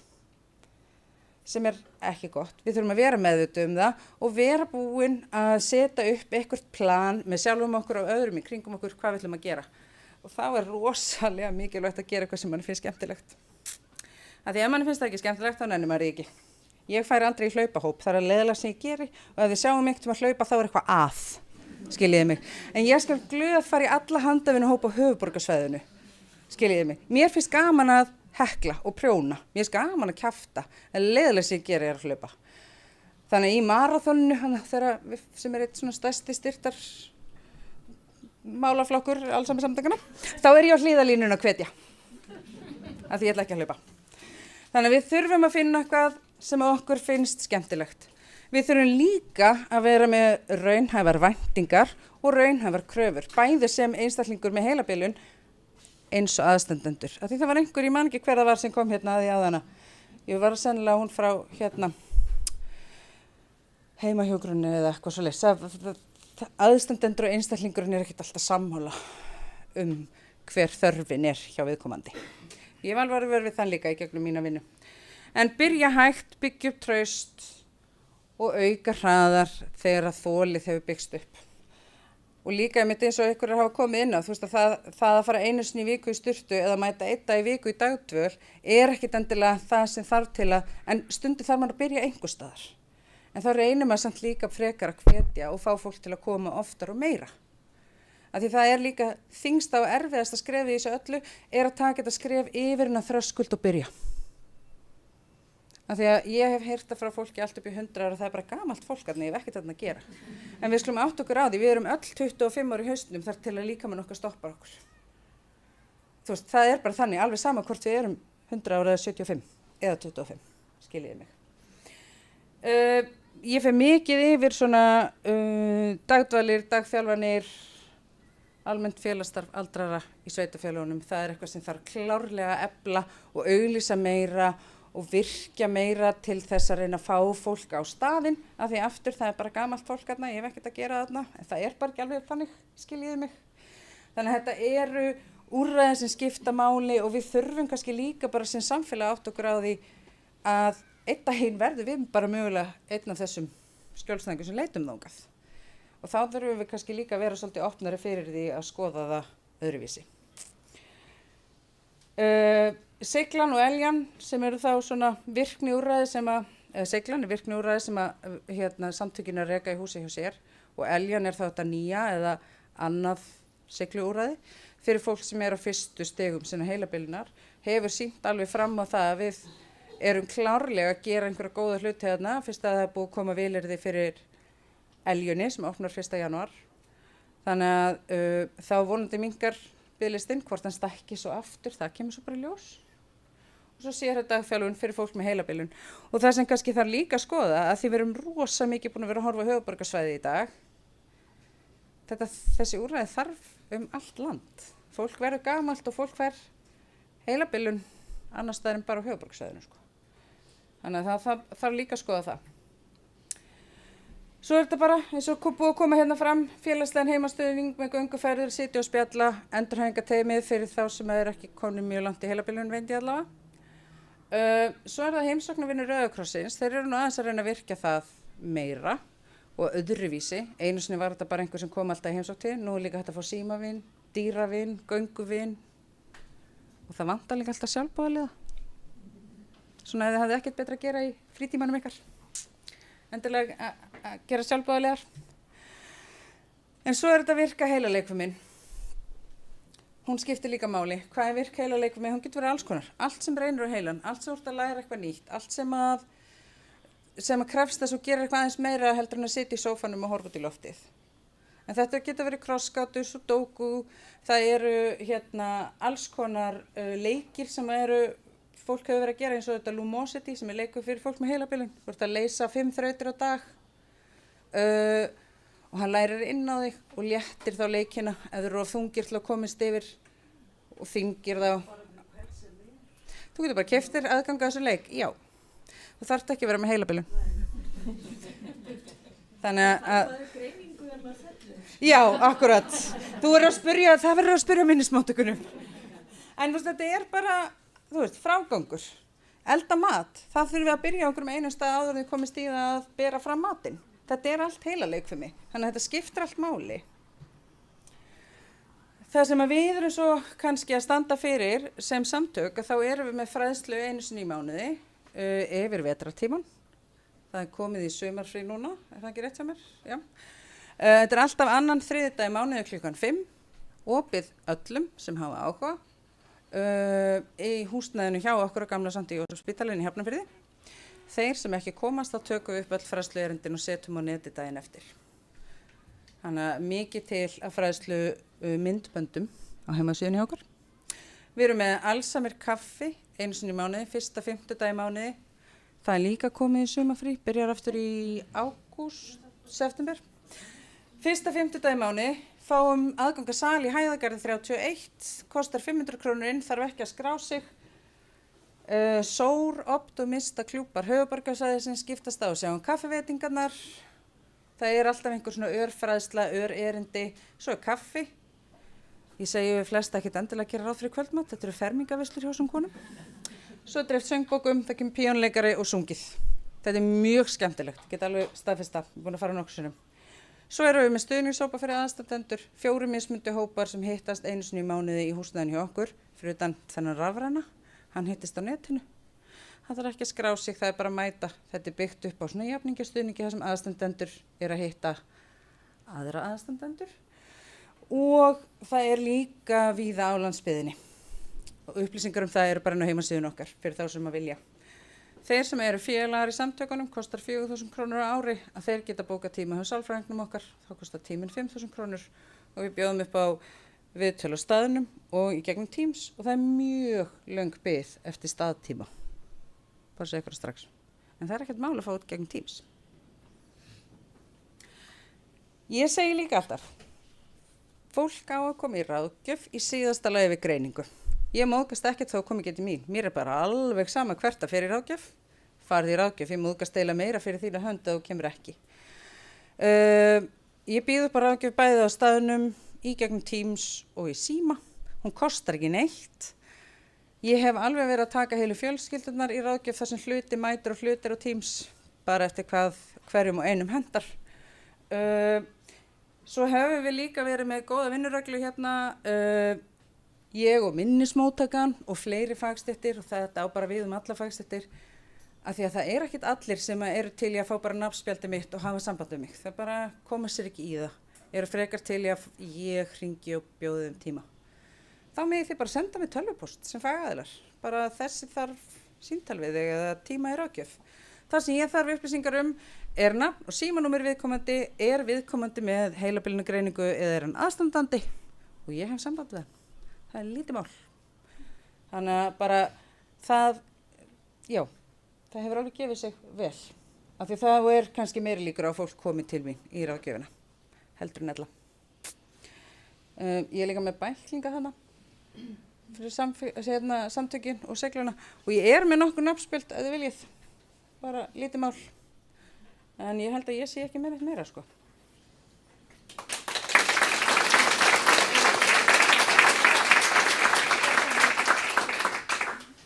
Erum við einhverja spurningar? engar. Við erum jafn skýrabellind. Takk fyrir, takk fyrir. Já.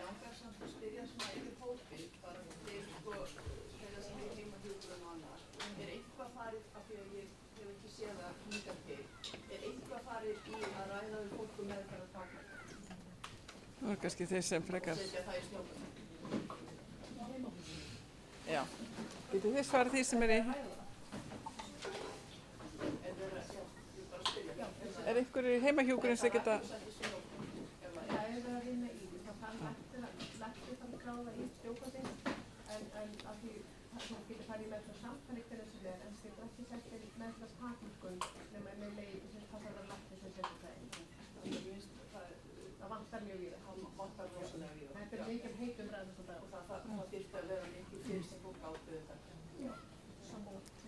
Það var það næst, fyrir ég, já.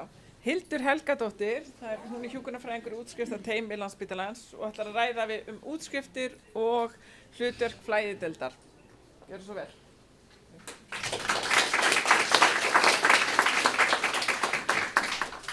Takk fyrir, komið sæl og takk innilega fyrir þetta glimrandi fína málþing. Þetta er sannarlega þarft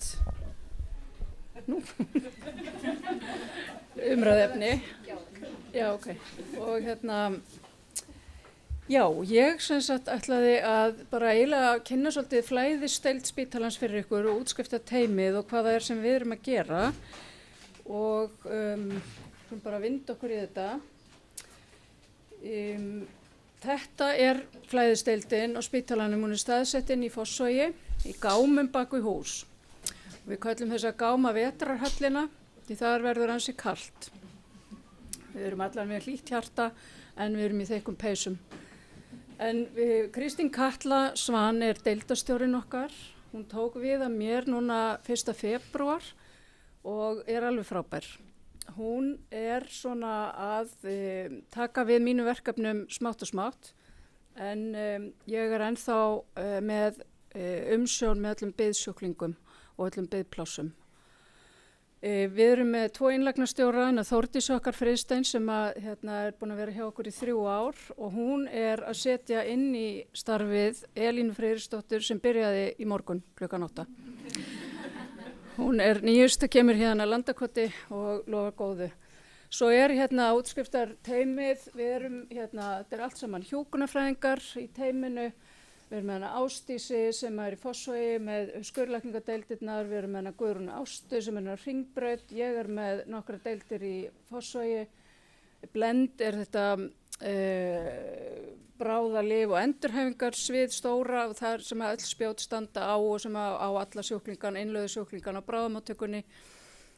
Og hún Jóhanna Þorvarðar, hún er tiltölulega ný komin til okkar frá heimahjúkrun og mikil akkur í henni.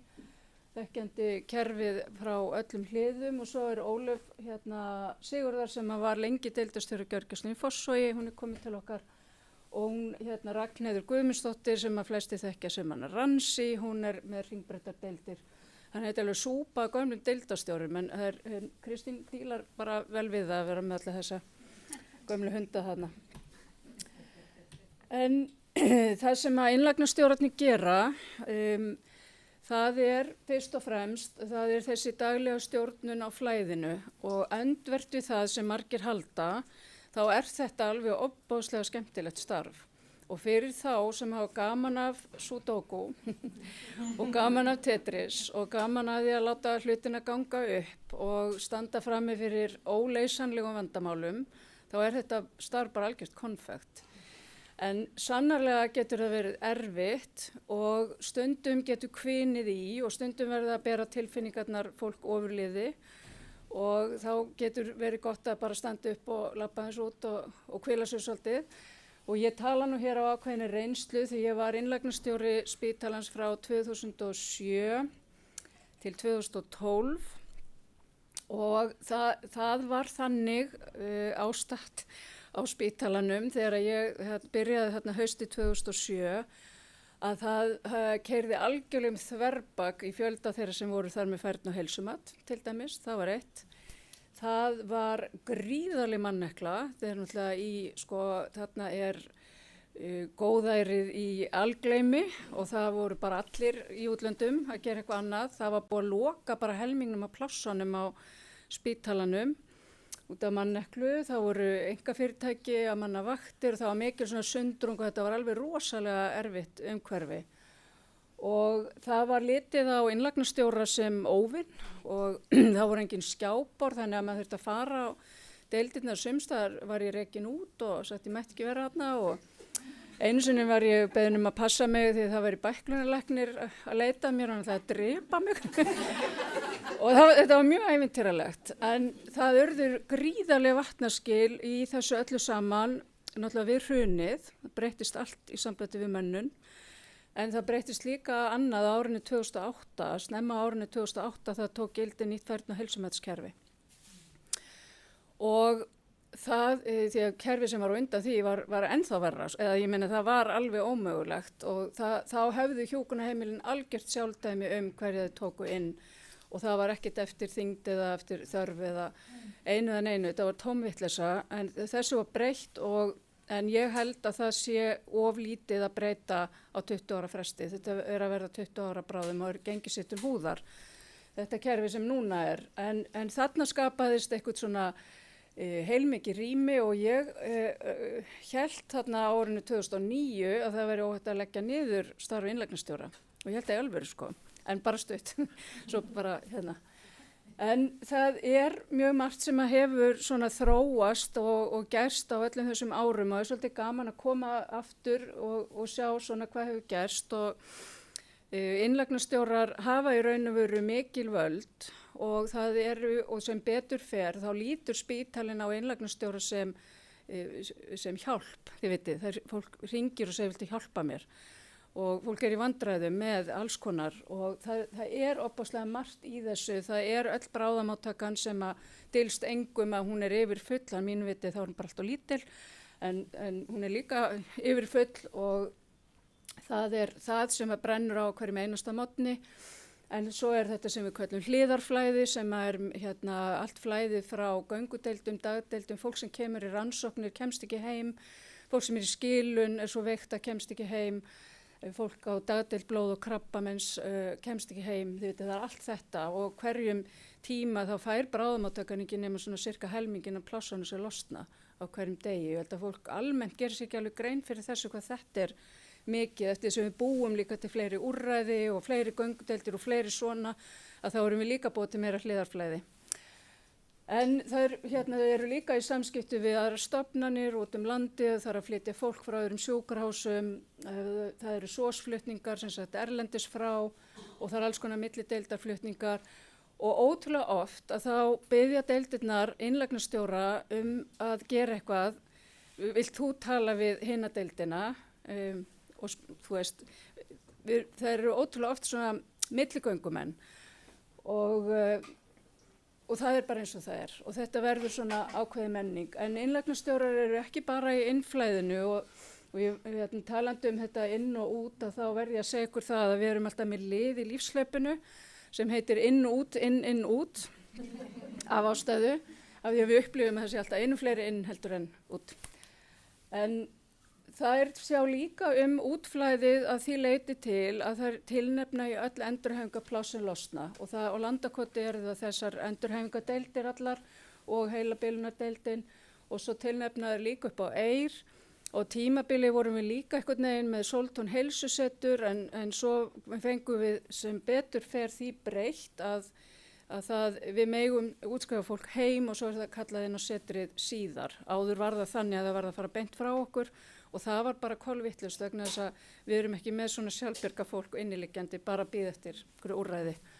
Þannig að þetta aðalega það sem þeir eru að gera og svo hafa þær bara yfirsýn á skjáborðum og öllum skjáborði innlagna og öllu saman yfirsýn yfir allt inn- og útflæði, ekki reyndar valaðgerðir eða annað valkvætt en þurfum við þetta ofta að hjálpa til þegar að menn hafa ætlað sér of í valkvæðastarfinu og allt orðið fullt. Svo sitja þær flæðisfundi með skurðdeildunum og blendsviðinu og með krabbameinsþjónustunni og svo eru þær í lykilhlutverki í stöðufund spítalans Og þessi mynd af hinum heimsfræga forgangslista sem vinnugagn útskriftateymis og einlagnastjóra og á honum allir sem að bíða eftir ákveðnum endurhæfingarúrræðum, allir sem með færni og heilsumat í vinnslu og þessi listir í stöður endurskoðun og við erum alltaf að tekka á því að fólki sé raunverulega tilbúið.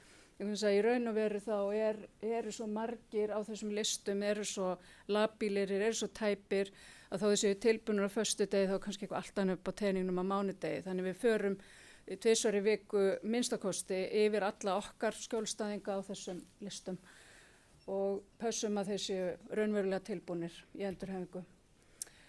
Nú, ég ætla aðeins að gera grein fyrir þessu með biðplássin og eins og þið kannski sáuð áðan þá verður mér svolítið heitt í hamsi í þessum málaflokk og ég held að sé alveg full ástæða til því að ég bara held því fram að þetta sé, og ég ekki einu það, að það voru hér sérfræðingar frá Alþjóða heilbrigðismálastofnuninni í fyrra sem Berglind bauð okkur að vera með þeim. Þau voru að koma hér út af verkefninu Gott að eldast og voru alveg frábært fólk og gáfu okkur mjög mikið feedback á það sem við vorum að gera. Og þegar ég kynnti fyrir þeim stöðuna á Landspítalanum með fjölda fólks þar að bíða eftir hjúkrunarheimili, að þá horfðu þeir svona ásakandi á ráðuneytisfólkið og sögðu bara í alvöru, eru þið þarna stödd? Eru þið að nota spítalan eitthvað svona? Þeir voru bara svona, ha? Og ég sagði bara, nú hlýtur eitthvað að gerast, nú hljóta þau. Verður að segja hvað þið sjáðu sveitafélagin. Það voru svo hissa yfir með sveitafélagin. Varstu hvað það var? Nei. Eru þið alvörunni að þrýfa? Já, að þrýfa heimi og fólki, já, einmitt. Já, þau voru jafnis að því, bara, vá. En sko þetta náttúrulega bara fáránlegt mál og þetta verða þannig, allavega sko frá mínum sjónarhóli að fyrir hrun þá var alltaf 1 hjúkrunarheimili í byggingu á höfuðborgarsvæðinu og var oft starfrækt biðdeild í tengslum við það ákveðna hjúkrunarheimili og svo var henni lokað þegar heimili opnaði og svo byrjaði bara allt upp á nýtt. Svo var náttúrulega bara engin uppbygging í mjög mörg ár og við erum bara svo langt á eftir og þessi umræða má aldrei vera þannig að það sé annarkvort að vera heima sem lengi og hægt eða fara á hjúkrunarheimili. Þetta er bæði betra og við verðum að hafa þetta alla þessa valkosti. Við náttúrulega sjáum ótrúlega mikið af fólki koma inn þar sem allt í þroti og það ekkert meira að gera. Það hjúkrunarheimili sem það næsta og þá upphefst þessi hryllilega bið sem galin. Og það líka svolítið sér íslenskt fyrirbæri því ég hef reynt að útskýra fyrir erlendu kollegum mínum hvað eru svona waiting units og þau segja bara what? Bara hvað þetta að tala kona? Þetta náttúrulega bara svo mikið rugl en það sko við erum með tæplega 500 manns með færni og heilsumat á höfuðborgarsvæðinu. Það bil helmingurinn á Landspítala og í biðplássum. Biðplássin eru víða, við erum náttúrulega með nýjast Urðarhvarfið sem 100 rými og þar verða nú eftir daginn á morgun komni 97. Ég búin að berjast fyrir því allan tímana meðan þetta á teikniborðinu að þarna verði frátekinn pláss fyrir heimahjúkrun. Skiljiði, fyrir þá sem ekki komast heim úr hvíldarinnlögn. Það verða að vera einhver neyðarpláss og við þurfum að tala saman eins og ég var að segja á það, en við þurfum að tala einum rómi þetta. Það okkar hagur því að við erum líka með heilmikinn vanda með fólk sem kemst ekki heim úr hvíldarinnlögnum og sumir segja það sé vegna þess að það habiterast inn að þetta inn á hjúkrunarheimili, það missir færni, það allt mögulegt sem gerist, aðstandendur átta sig á því hvað þetta miklu léttara þegar viðkomandi ekki skiljiði og þannig í hverju einustu viku þá erum við að glíma við einhverja sem koma svona og það alltaf svona undirliggjandi tónnin í annars verðum við bara að senda hann á bráðamóttökuna og við viljum það alls ekki og okkur tekst að afstýra því, ég myndi segja svona 98% tilvika með því að útvega biðpláss eða gera einhverja galdra. En Urðarhvarfið rosalega flott úrræði og ég hef bara mestar ágjörðið þessi flott og ég veit að fyrir víst að fólk afþakkaði pláss þar alltaf mikið til að byrja með eða sem varanleg pláss þegar var verið að bjóða. Við vildum skrifa það á það að fólk var svo nýflutt að þetta var mikið rask en þetta verður bara eins að koma í ljós. Því það erfitt ef það verður að bjóða þér eitthvað sem lagara en þess sem þú ert í. Og við, af því að við komum ekkert að útlutum varanlegra plássa, þá vitum við ekki þegar fólki er boðið varanlegt rými og við vitum ekki að það hafi hafnað því fyrir en kannski löngu seinna. Við erum með biðrými nokkur og ég seti þarna spurningamerki af því að þetta er svolítið fljótandi. Heimilin hafa svolítið svona hafa svolítið sjálfdæmi hvað eru með mörg pláss í hvíld og mörg í bið og mörg svona, það var sett eitthvað svona 10% regla til að auka aðeins sveigjanleikann. En ég er bara í þessum samskiptum við þau öll og reyna að vera svolítið vel að mér í okkar 100 manna hópi hverju sinni og hver passar best hvar og svo framvegis. Og það er mjög ergilegt að það vantar alveg biðpláss í Hafnarfirði. Hafnfirðingar vilja bara vera í Hafnarfirði, þeir sækja bara heimilin í Hafnarfirði og það er engin biðpláss þar, það er dálítið snúið. En við sem sagt höfum umsjón þá með öllum sem að koma inn með færni og heilsumat, sem eru með færni og heilsumat í vinnslu við innlögn, sem ég veist að hafa aukist töluvert. Það er töluvert það að fólk sem kemur inn til okkar veikt, eitthvað hefur gerst, að það sé með nýlega umsókn inni og það er farið fram á að við styðjum með gögnum. Og nefndin vill að við, þó að sé komin öll gögn frá heimahjúkrun, þá vill nefndin að það sé, þetta er rautt, ok, þá vill nefndin að það sé Það skiptir engum máli. Það var bara kláraði bara þú. Ok. Já, þá vill nefndin að við sendum gögn líka frá spítalanum. Og það, já, þetta er svolítið svona erfitt mál. En svo eru alltaf einhverjir sem sækja færni og heilsumat í innlögn og oft er það okkar niðurstaða eftir að funda með fjölskyldunni og teymið er sammála það að það sé ekki lengra komist. Þá gerum við það. Síðan ef að fólk fær samþykkt færni og heilsumat að þá förum við í samtal, við höfum alltaf samband við ættingjana sama dag, upplýsum það að færni og heilsumati sé komið í gegn og tökum umræðuna biðpláss, það sé það næsta og að það þurfa að velja heimili og eins og Sigrún sagði áðan að við segjum alltaf að ef við getum ráðið þér hvað heilast, sektum öll heimilin á höfuðborgarsvæðinu og þiggið þið fyrsta pláss því að það er allt betra heldur en að bíða einhver staðar með plastpoka einhver staðar í 18 mánuði eftir óska heimilinu. Sækið frekar flutning sem að ég held að fæstir geri á endanum vegna þess að leið og viðkomandi komin í þetta rétta umhverfi sem hann þarf út af því öryggi og þeirri umgjörð sem þar að þá bara er það bara nóg, það er bara gott. Og þetta með hvort þetta er í Austurbænum eða Vesturbænum eða erfitt að keyra upp í graf og þetta er eiginlega bara svolítið svona, mér finnst það skipta minna máli heldur en velferð gömlu manneskjunnar. En við hvetjum fólk til þess að sækja með heimilin og það hefur farið mjög vaxandi að það gerir það. Landakot sér svo sína alveg við aðstoðum Grænsás og geðþjónustuna og líknadeildina. En það er í raun og veru ekkert heildstætt yfirlit í heilsumatskerfinu. Það er voða mikið af svona handskráningum og við þurfum að fiska þetta upp og leita og athuga á. Þannig að innlagnarstjóri sér þá þessa þætti og tilnefna í endurhæfingu. Við berum ábyrgð á að kanna sjá að viðkomandi sé örugglega tilbúin. Það er ekkert alltaf allir sammála þegar einhver er tilnefndur í endurhæfingarpláss. Endurhæfingarrýmið er ekki alltaf sammála því að þessi sé góður endurhæfingarkandidat. En á bakvið hverja tilnefningu er ákvörðun teymis og með eða án aðkomu öldrunarlækna. Þannig að þetta er allt ígrundað en þetta er allt saman eitthvað sem þarf að endurskoða og stundum þarf fólk að fara í gegnum alla endurhæfinguna til þess að geta fengið færni og heilsumat. Þið þekki þessa umræðu alla. En þegar við erum að tilnefna í biðpláss þá getur þetta verið bara heilmikið púsluspil.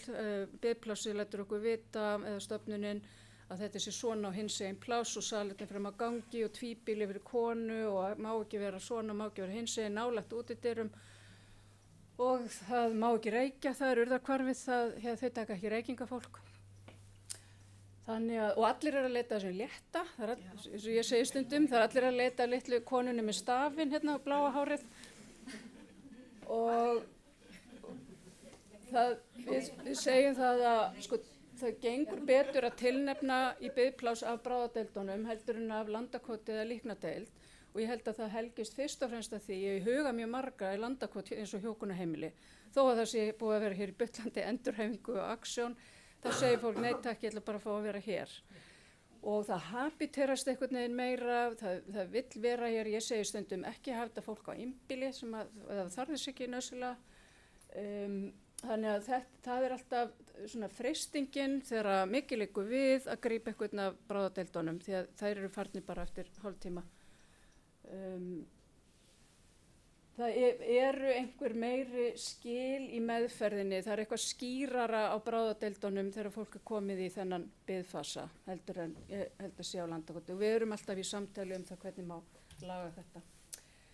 En hvað gerum við á bráðadeildunum? Við skönnum alla 67 ára sem leggjast inn, við kortleggjum þjónustuna, bakgrunnsupplýsingar, tölum við aðstandendur, við sitjum alla teymisfundi, við leggjum inn í ákvarðanatökuna, hvert erum við að stefna þessum.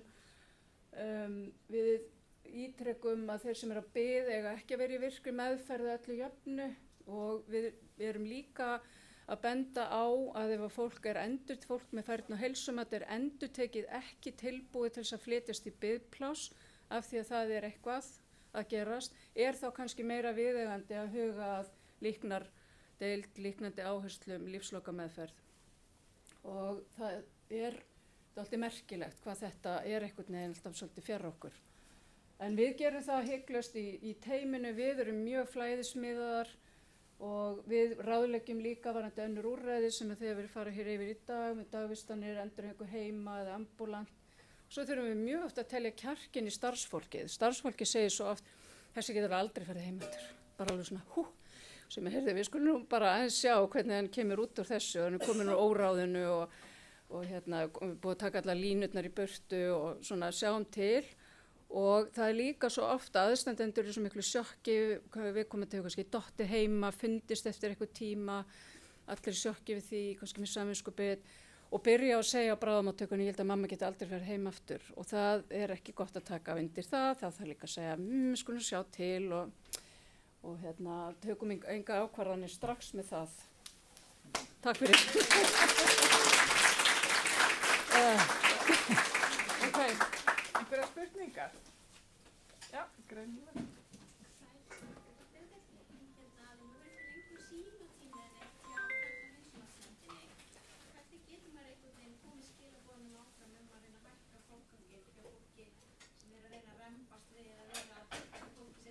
Heima.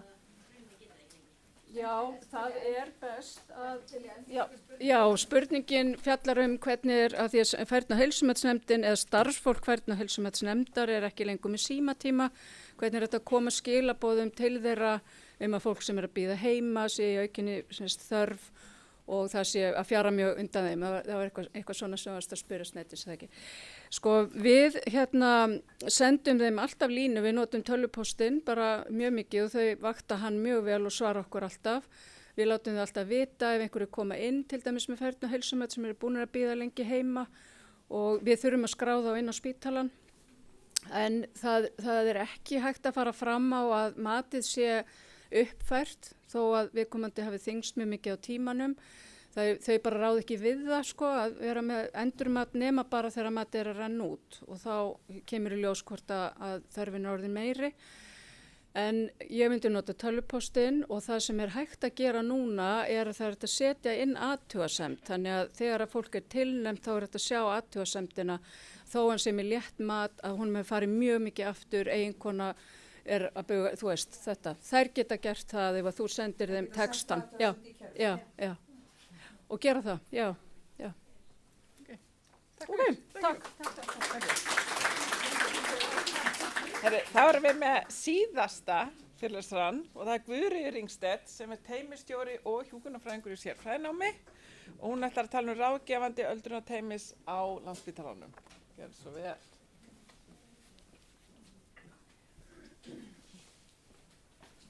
Takk fyrir að bjóða mér og takk fyrir þolinmæðina að vilja sitja síðasta erindi. Herri, ég heiti Guðríður og ég kem utan að landi, sveitastelpa og kem hérna inn á þennan Landspítala Jaka og er að reyna að færa fjöll. En ég er samt sem áður, já, í þessu ráðgefandi öldrunargeðteymi sem er glænýtt. og það þýðir bara það að við erum að finna okkur og finna landslægið og hvernig kerfið virkar á Landspítala pluss landsbyggðin og allt bara Ísland. Af hverju öldrunargeðteymi? Við erum sem sagt að vinna eftir þessari aðgerða áætlun sem að var samþykkt 2023 að mig minnir og það á að stofna þarna ráðgefandi teymi sem á að einbeita sér að geðheilbrigði aldraða. Og þetta bara allt saman stórt verkefni sem að Nanna Brím, framkvæmdastjóri geðsviðs, heldur utanum og á þetta verkefni og við erum búin að vera starfandi síðan í janúar 25 en ég tók til starfa 1. apríl í fyrra og er semst búin að vera þá fullmóta teymi frá því í apríl í fyrra sem sagt, 4 manna teymi sem er nú ekki stórt og í dag erum við bara 3. Og hérna er ég að leika mér með gervigreind af því að mér finnst það svo skemmtilegt. Við erum svona eins og Sherlock Holmes teymi. Við erum svona grúska og stúdera og hvað er í gangi hér. Af því að það er bara alls ekki auðvelt að finna út hvað er að vera. Við tilheyrum göngudeild lyndisraskana sem þýðir að við erum mest megnis að vinna með þunglyndi og kvíða. Og við erum staðsett upp á Hringbraut á geðdeild og erum bara fyrir ofan bráðamóttökuna þar sem að þokteymið þunglyndis- og kvíðateymið, erum þar með litla horn skrifstofu og höfum það bara óaða næs með kertaljós og fínir í. Við sinnum 65 ára og eldri og þetta er yfirleitt þetta er bæði fólk sem er búið að vera með þetta til áratuga og líka nýtilkomið, oft í gegnum lífsbreytingar eins og að hætta að vinna, missa maka og allt þetta sem að getur gerst þegar nýr kafli tekur við í bókinni. Og síðan erum við með að fá einstaklinga til okkar sem eru með ranghugmyndir og eitthvað svona grunur jafnvel byrjandi heilabilun. Og það er alveg eins og þið sjáið, aldurspannið er alveg yngsti sem að hefur verið sendt til okkar beiðni er 48 ára og elsti verður 100 ára í sumar. Þannig að þetta er ansi breiður hópur. Oft er að ræða óráð á deild. Við förum yfirleitt á legadeildar í vitjun eftir beiðni ráðgjöf og þá getum við nú við bjóðum alltaf upp á einhverja eftirfylgd í kjölfarið af því til þess að meta hvort sé að ræða einhver svona geðræn vandamál oft, það er ekkert alltaf þannig og óljós geðsaga og það að sé ekki geðsaga í kerfinu okkar þýðir ekki endilega að það sé engin geðsaga því að fólk kannski bara vildi aldrei fara til læknis og bara var í afneitunum hvað það væri að og allt það. Þannig að mismunagreiningar mjög mikið eins og ég segi, við erum svona grúska og finna út hvað er að valda, er þetta þunglyndi með geðrófseinkenum eða er þetta byrjandi heilabilun, er þetta óráð, það bara, svo er kannski bara undirliggjandi krabbamein. Og þetta er svona aldurinn, hann er ansi breiður þetta bil og langflestir eru kvenkyns. Og þetta eru tölur frá því 22. maí sem ég tók saman úr heilsugáttarhópunum okkar. Við erum búin að sinna 250 einstaklingum og við erum yfirleitt með í okkar virka hóp sem er í eftirfylgd og viðtölum hjá okkur eru 40 einstaklingar, yfirleitt 40 plus. Eins og núna í morgun voru 41 held ég og það er allt frá því að vera í símaviðtölum daglega yfir í það að þurfa að hitta eftir 6 mánuði. Þannig að þetta er mjög fjölbreytt. Og þetta er þetta er alveg kunst, það er mjög gaman að leika sem með myndir. Ég fekk mér þessa ábendingu frá honum Óttari Guðmunds geðlækni, bara þetta er alltof ung kona þarna á rúmstokknum. En ég bara, kannski er hún með grunum byrjandi heilabilun, þannig að það er alveg, eða það, kannski hún bara ungleg eins og ég meina, hvað veit. En þetta er svona tvíþætt þjónusta. Við förum í vitjun á deild, ég fer mjög mikið í Fossvoginn, ég elska að fara á B4, það er svona uppáhaldsdeildi mín, ég vann einu sinni þar. Og svo er ég líka alveg að fara upp á hjartadeild, hringbraut, ég fara upp á líknadeild og náttúrulega geðdeildarnar líka. Og við fáum líka alveg beiðni frá göngudeildunum eins og göngudeild taugalækninga og já, og þá eru við sérstaklega að vinna með bráðamóttökunni niðri, bráðamóttöku geðsviðs og þau senda bara beiðni á okkur og við bjóðum fólki í viðtal í kjölfarið. Þetta er svona, til þess að hafa eitthvað form á þessu, þá eigum við svona að bjóða upp á 5 viðtöl max, en flestir eru kannski koma í, þú veist, þurfa 1-2 skipti, kannski 5. Það eru mjög fáir sem eru hjá okkur til lengri tíma. Það eru kannski svona 3 einstaklingar sem eru búin að vera mjög lengi hjá okkur, sem eru bara líka þungur flókin vandi. Og við fáum kannski líka bara beiðni aftur og aftur. Við erum að fá kannski 5 beiðnar fyrir sama einstaklingin. En og við viljum vinna vel með aðstandendum og fjölskyldu og það þarf ofta að halda bara rosalega vel utan þann hóp með stuðningssímtölum og viðtölum. Við bjóðum upp á fjölskyldufundi, við höfum tekið nokkra fjölskyldufundi niður á göngudeild Teigs, það er fínt meðferðarherbergi þar, svona fjölskylduherbergi þar. Annars eigum við enga skrifstofu svona til þess að bjóða upp á viðtöl, við þurfum alltaf að leita skrifstofu. En þetta er vonandi allt batnandi. Við erum ég einbeiti mér að því að styrkja tengslin við heilsugæslu og heimahjúkrun, af því að eins og hefur komið fram í dag, þá finnst mér að það sé rökrétt að heimahjúkrun taki við ef það þarf innlit heima og aðstoð heima og lyfjagjöf og allt þetta. Þannig að, og vinna með aðstandendum þar, en við höfum líka sótt til dæmis á Reykjalund fyrir fólk og TMS heila örfunarmiðstöðina. En við erum ekki mikið að leggja fólk inn.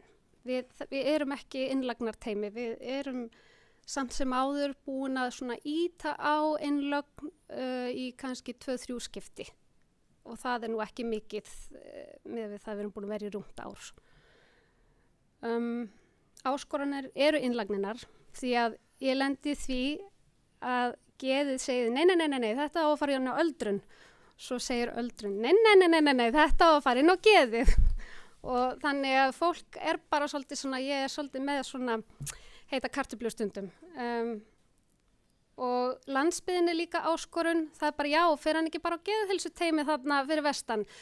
Það er ekkert geðheilsuteymi þar, það er engin sálfræði þjónusta þar, það er engin geðlæknir þar og fólk er að koma mjög mikið til okkar af því að það var kannski hjá geðlækni sem er hættu störfum eða jafnvel látin.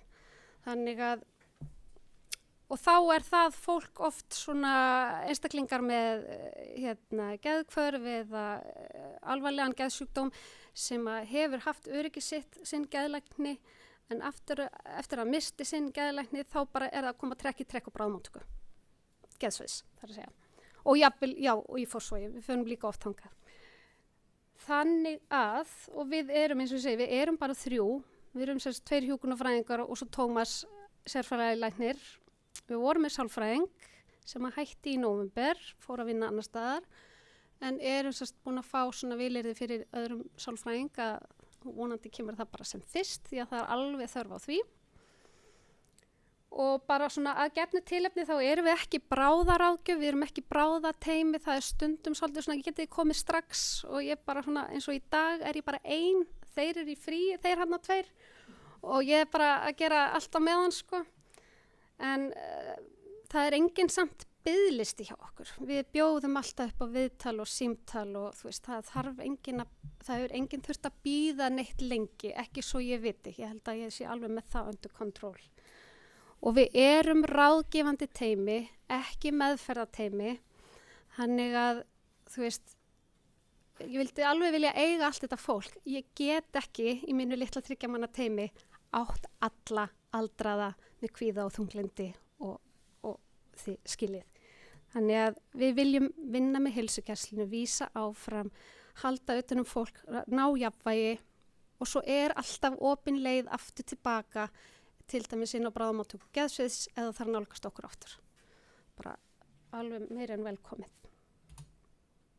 Þannig að ef þið viljið senda okkur beiðni, þá það bara að fara inn í heilsugáttina eða söguna og senda beiðni ráðgjöf, stíla á geðlækningar og Tómas Bríten. Öllum beiðnum verður svarað. Og við megum eins og bara sinna Landspítala. Við höfum fengið beiðni frá heilsugæslum og hjúkrunarheimilum, eigum faktískt séð ekki að sinna því, en stundum loka ég hún. En þú veist, það var líka til dæmis þegar við vorum alveg nýbyrjuð. Þá var minna að gera hjá okkur, þá tókum við alveg og svörðum öllu, fylgdum eftir, en það líka bara svolítið svona lógist að vera búin að kannski hjálpa heilsugæslu með lyfjagjafir og allt slíkt að þurfi ekki að koma á bráðamóttökuna til þess. Allt til þess að passa að þetta kerfi virkir rétt. Þá held ég að ég sé bara búin. Takk fyrir mig. Stattikjör, eru einhverjar spurningar? Takk fyrir, Guðri. Sko það stendur í aðgerðaáætluninni að sé hlutinn varðar ráðgjöf við heimaþjónustu og heimahjúkrun. Við höfum verið að tala hér í allan dag það mikilvægt að við byrjum snemma en ef vandinn fer ekki með Landspítalann. En það stendur líka í þessari aðgerðaáætlun að henni skuli vera lokið 28 og svo stendur að aðgerð sé, sem sagt, ráðgjöf ykkar við heimaþjónustu og heimahjúkrun skuli hefjast 28. Já. Þannig ég fæ þetta ekki til að ganga upp og svo kemur líka með skilaboð að þið fáðu skilaboðið í bara sinna Landspítalanum. Þetta þá bara bak þessi aðgerð og hún verið fyrir aðra, búið að breyta henni af því að þetta stórmál að þessi ráðgjöf sé til boða fyrir heimaþjónustuna og heimahjúkrun, þannig að við séum ekki að senda allir á spítala til þess að fá eitthvað aðstoð. Þessi aðgerð mjög óljóst og þá fer einhvern veginn að allavega að segja hvort það eigi að vera eftir aðgerðin líkur þá ég að fara að byrja eitthvað. Fæ ég borgað eða á ég að borga? Nei, þetta snýst, ég veit það. Þetta þú veist, ég hef bara, það sérst verið að rýna í þessa aðgerðaáætlun. Hún stenst eiginlega ekki alveg tíman, þú veist, með við, þú veist, áætlunin stenst ekki.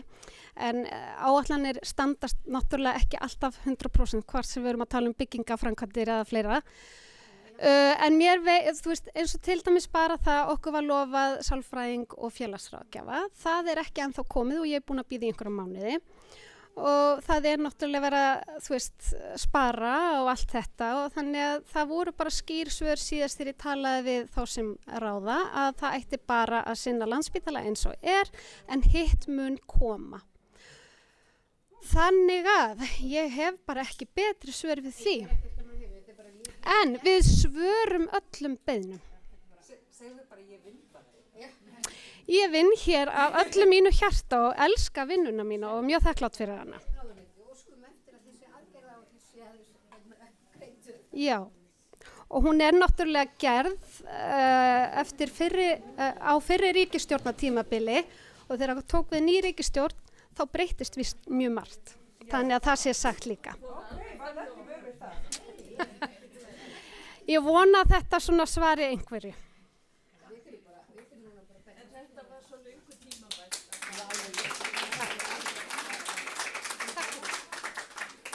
Takk fyrir. Það komið smá strók í hópinn, þannig við ætlum bara að slíta þessu málþingi og þökkum ykkur kærlega fyrir komuna. Ég svona, ef þið gætu tekið ykkur halva mínútu í að meta smá, svara nokkrum örfáum spurningum eftir daginn og eins í boði að skrá sig á póstlista því að við ætlum að vera með smá svona fræðslu í haust, reyna að vera með mánaðarlega fundi hér í samstarfi við miðstöð í öldrunarfræðum eins og var, þannig að ég sé ykkur vonandi með haustinu en þá gott að vera á póstlista og hér getið þið komið tillögu að efni. Takk fyrir. Póstlistanum heldur bara tilkynningum Já, auglýsingar frá fastus, nei. Engin misnotkun.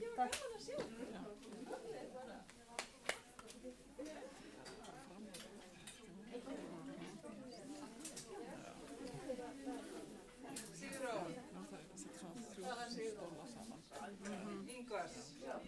Takk fyrir. Hvað ég vera samfélagarnir? Þetta er... Ég er að námi. Það var bara tiltækt.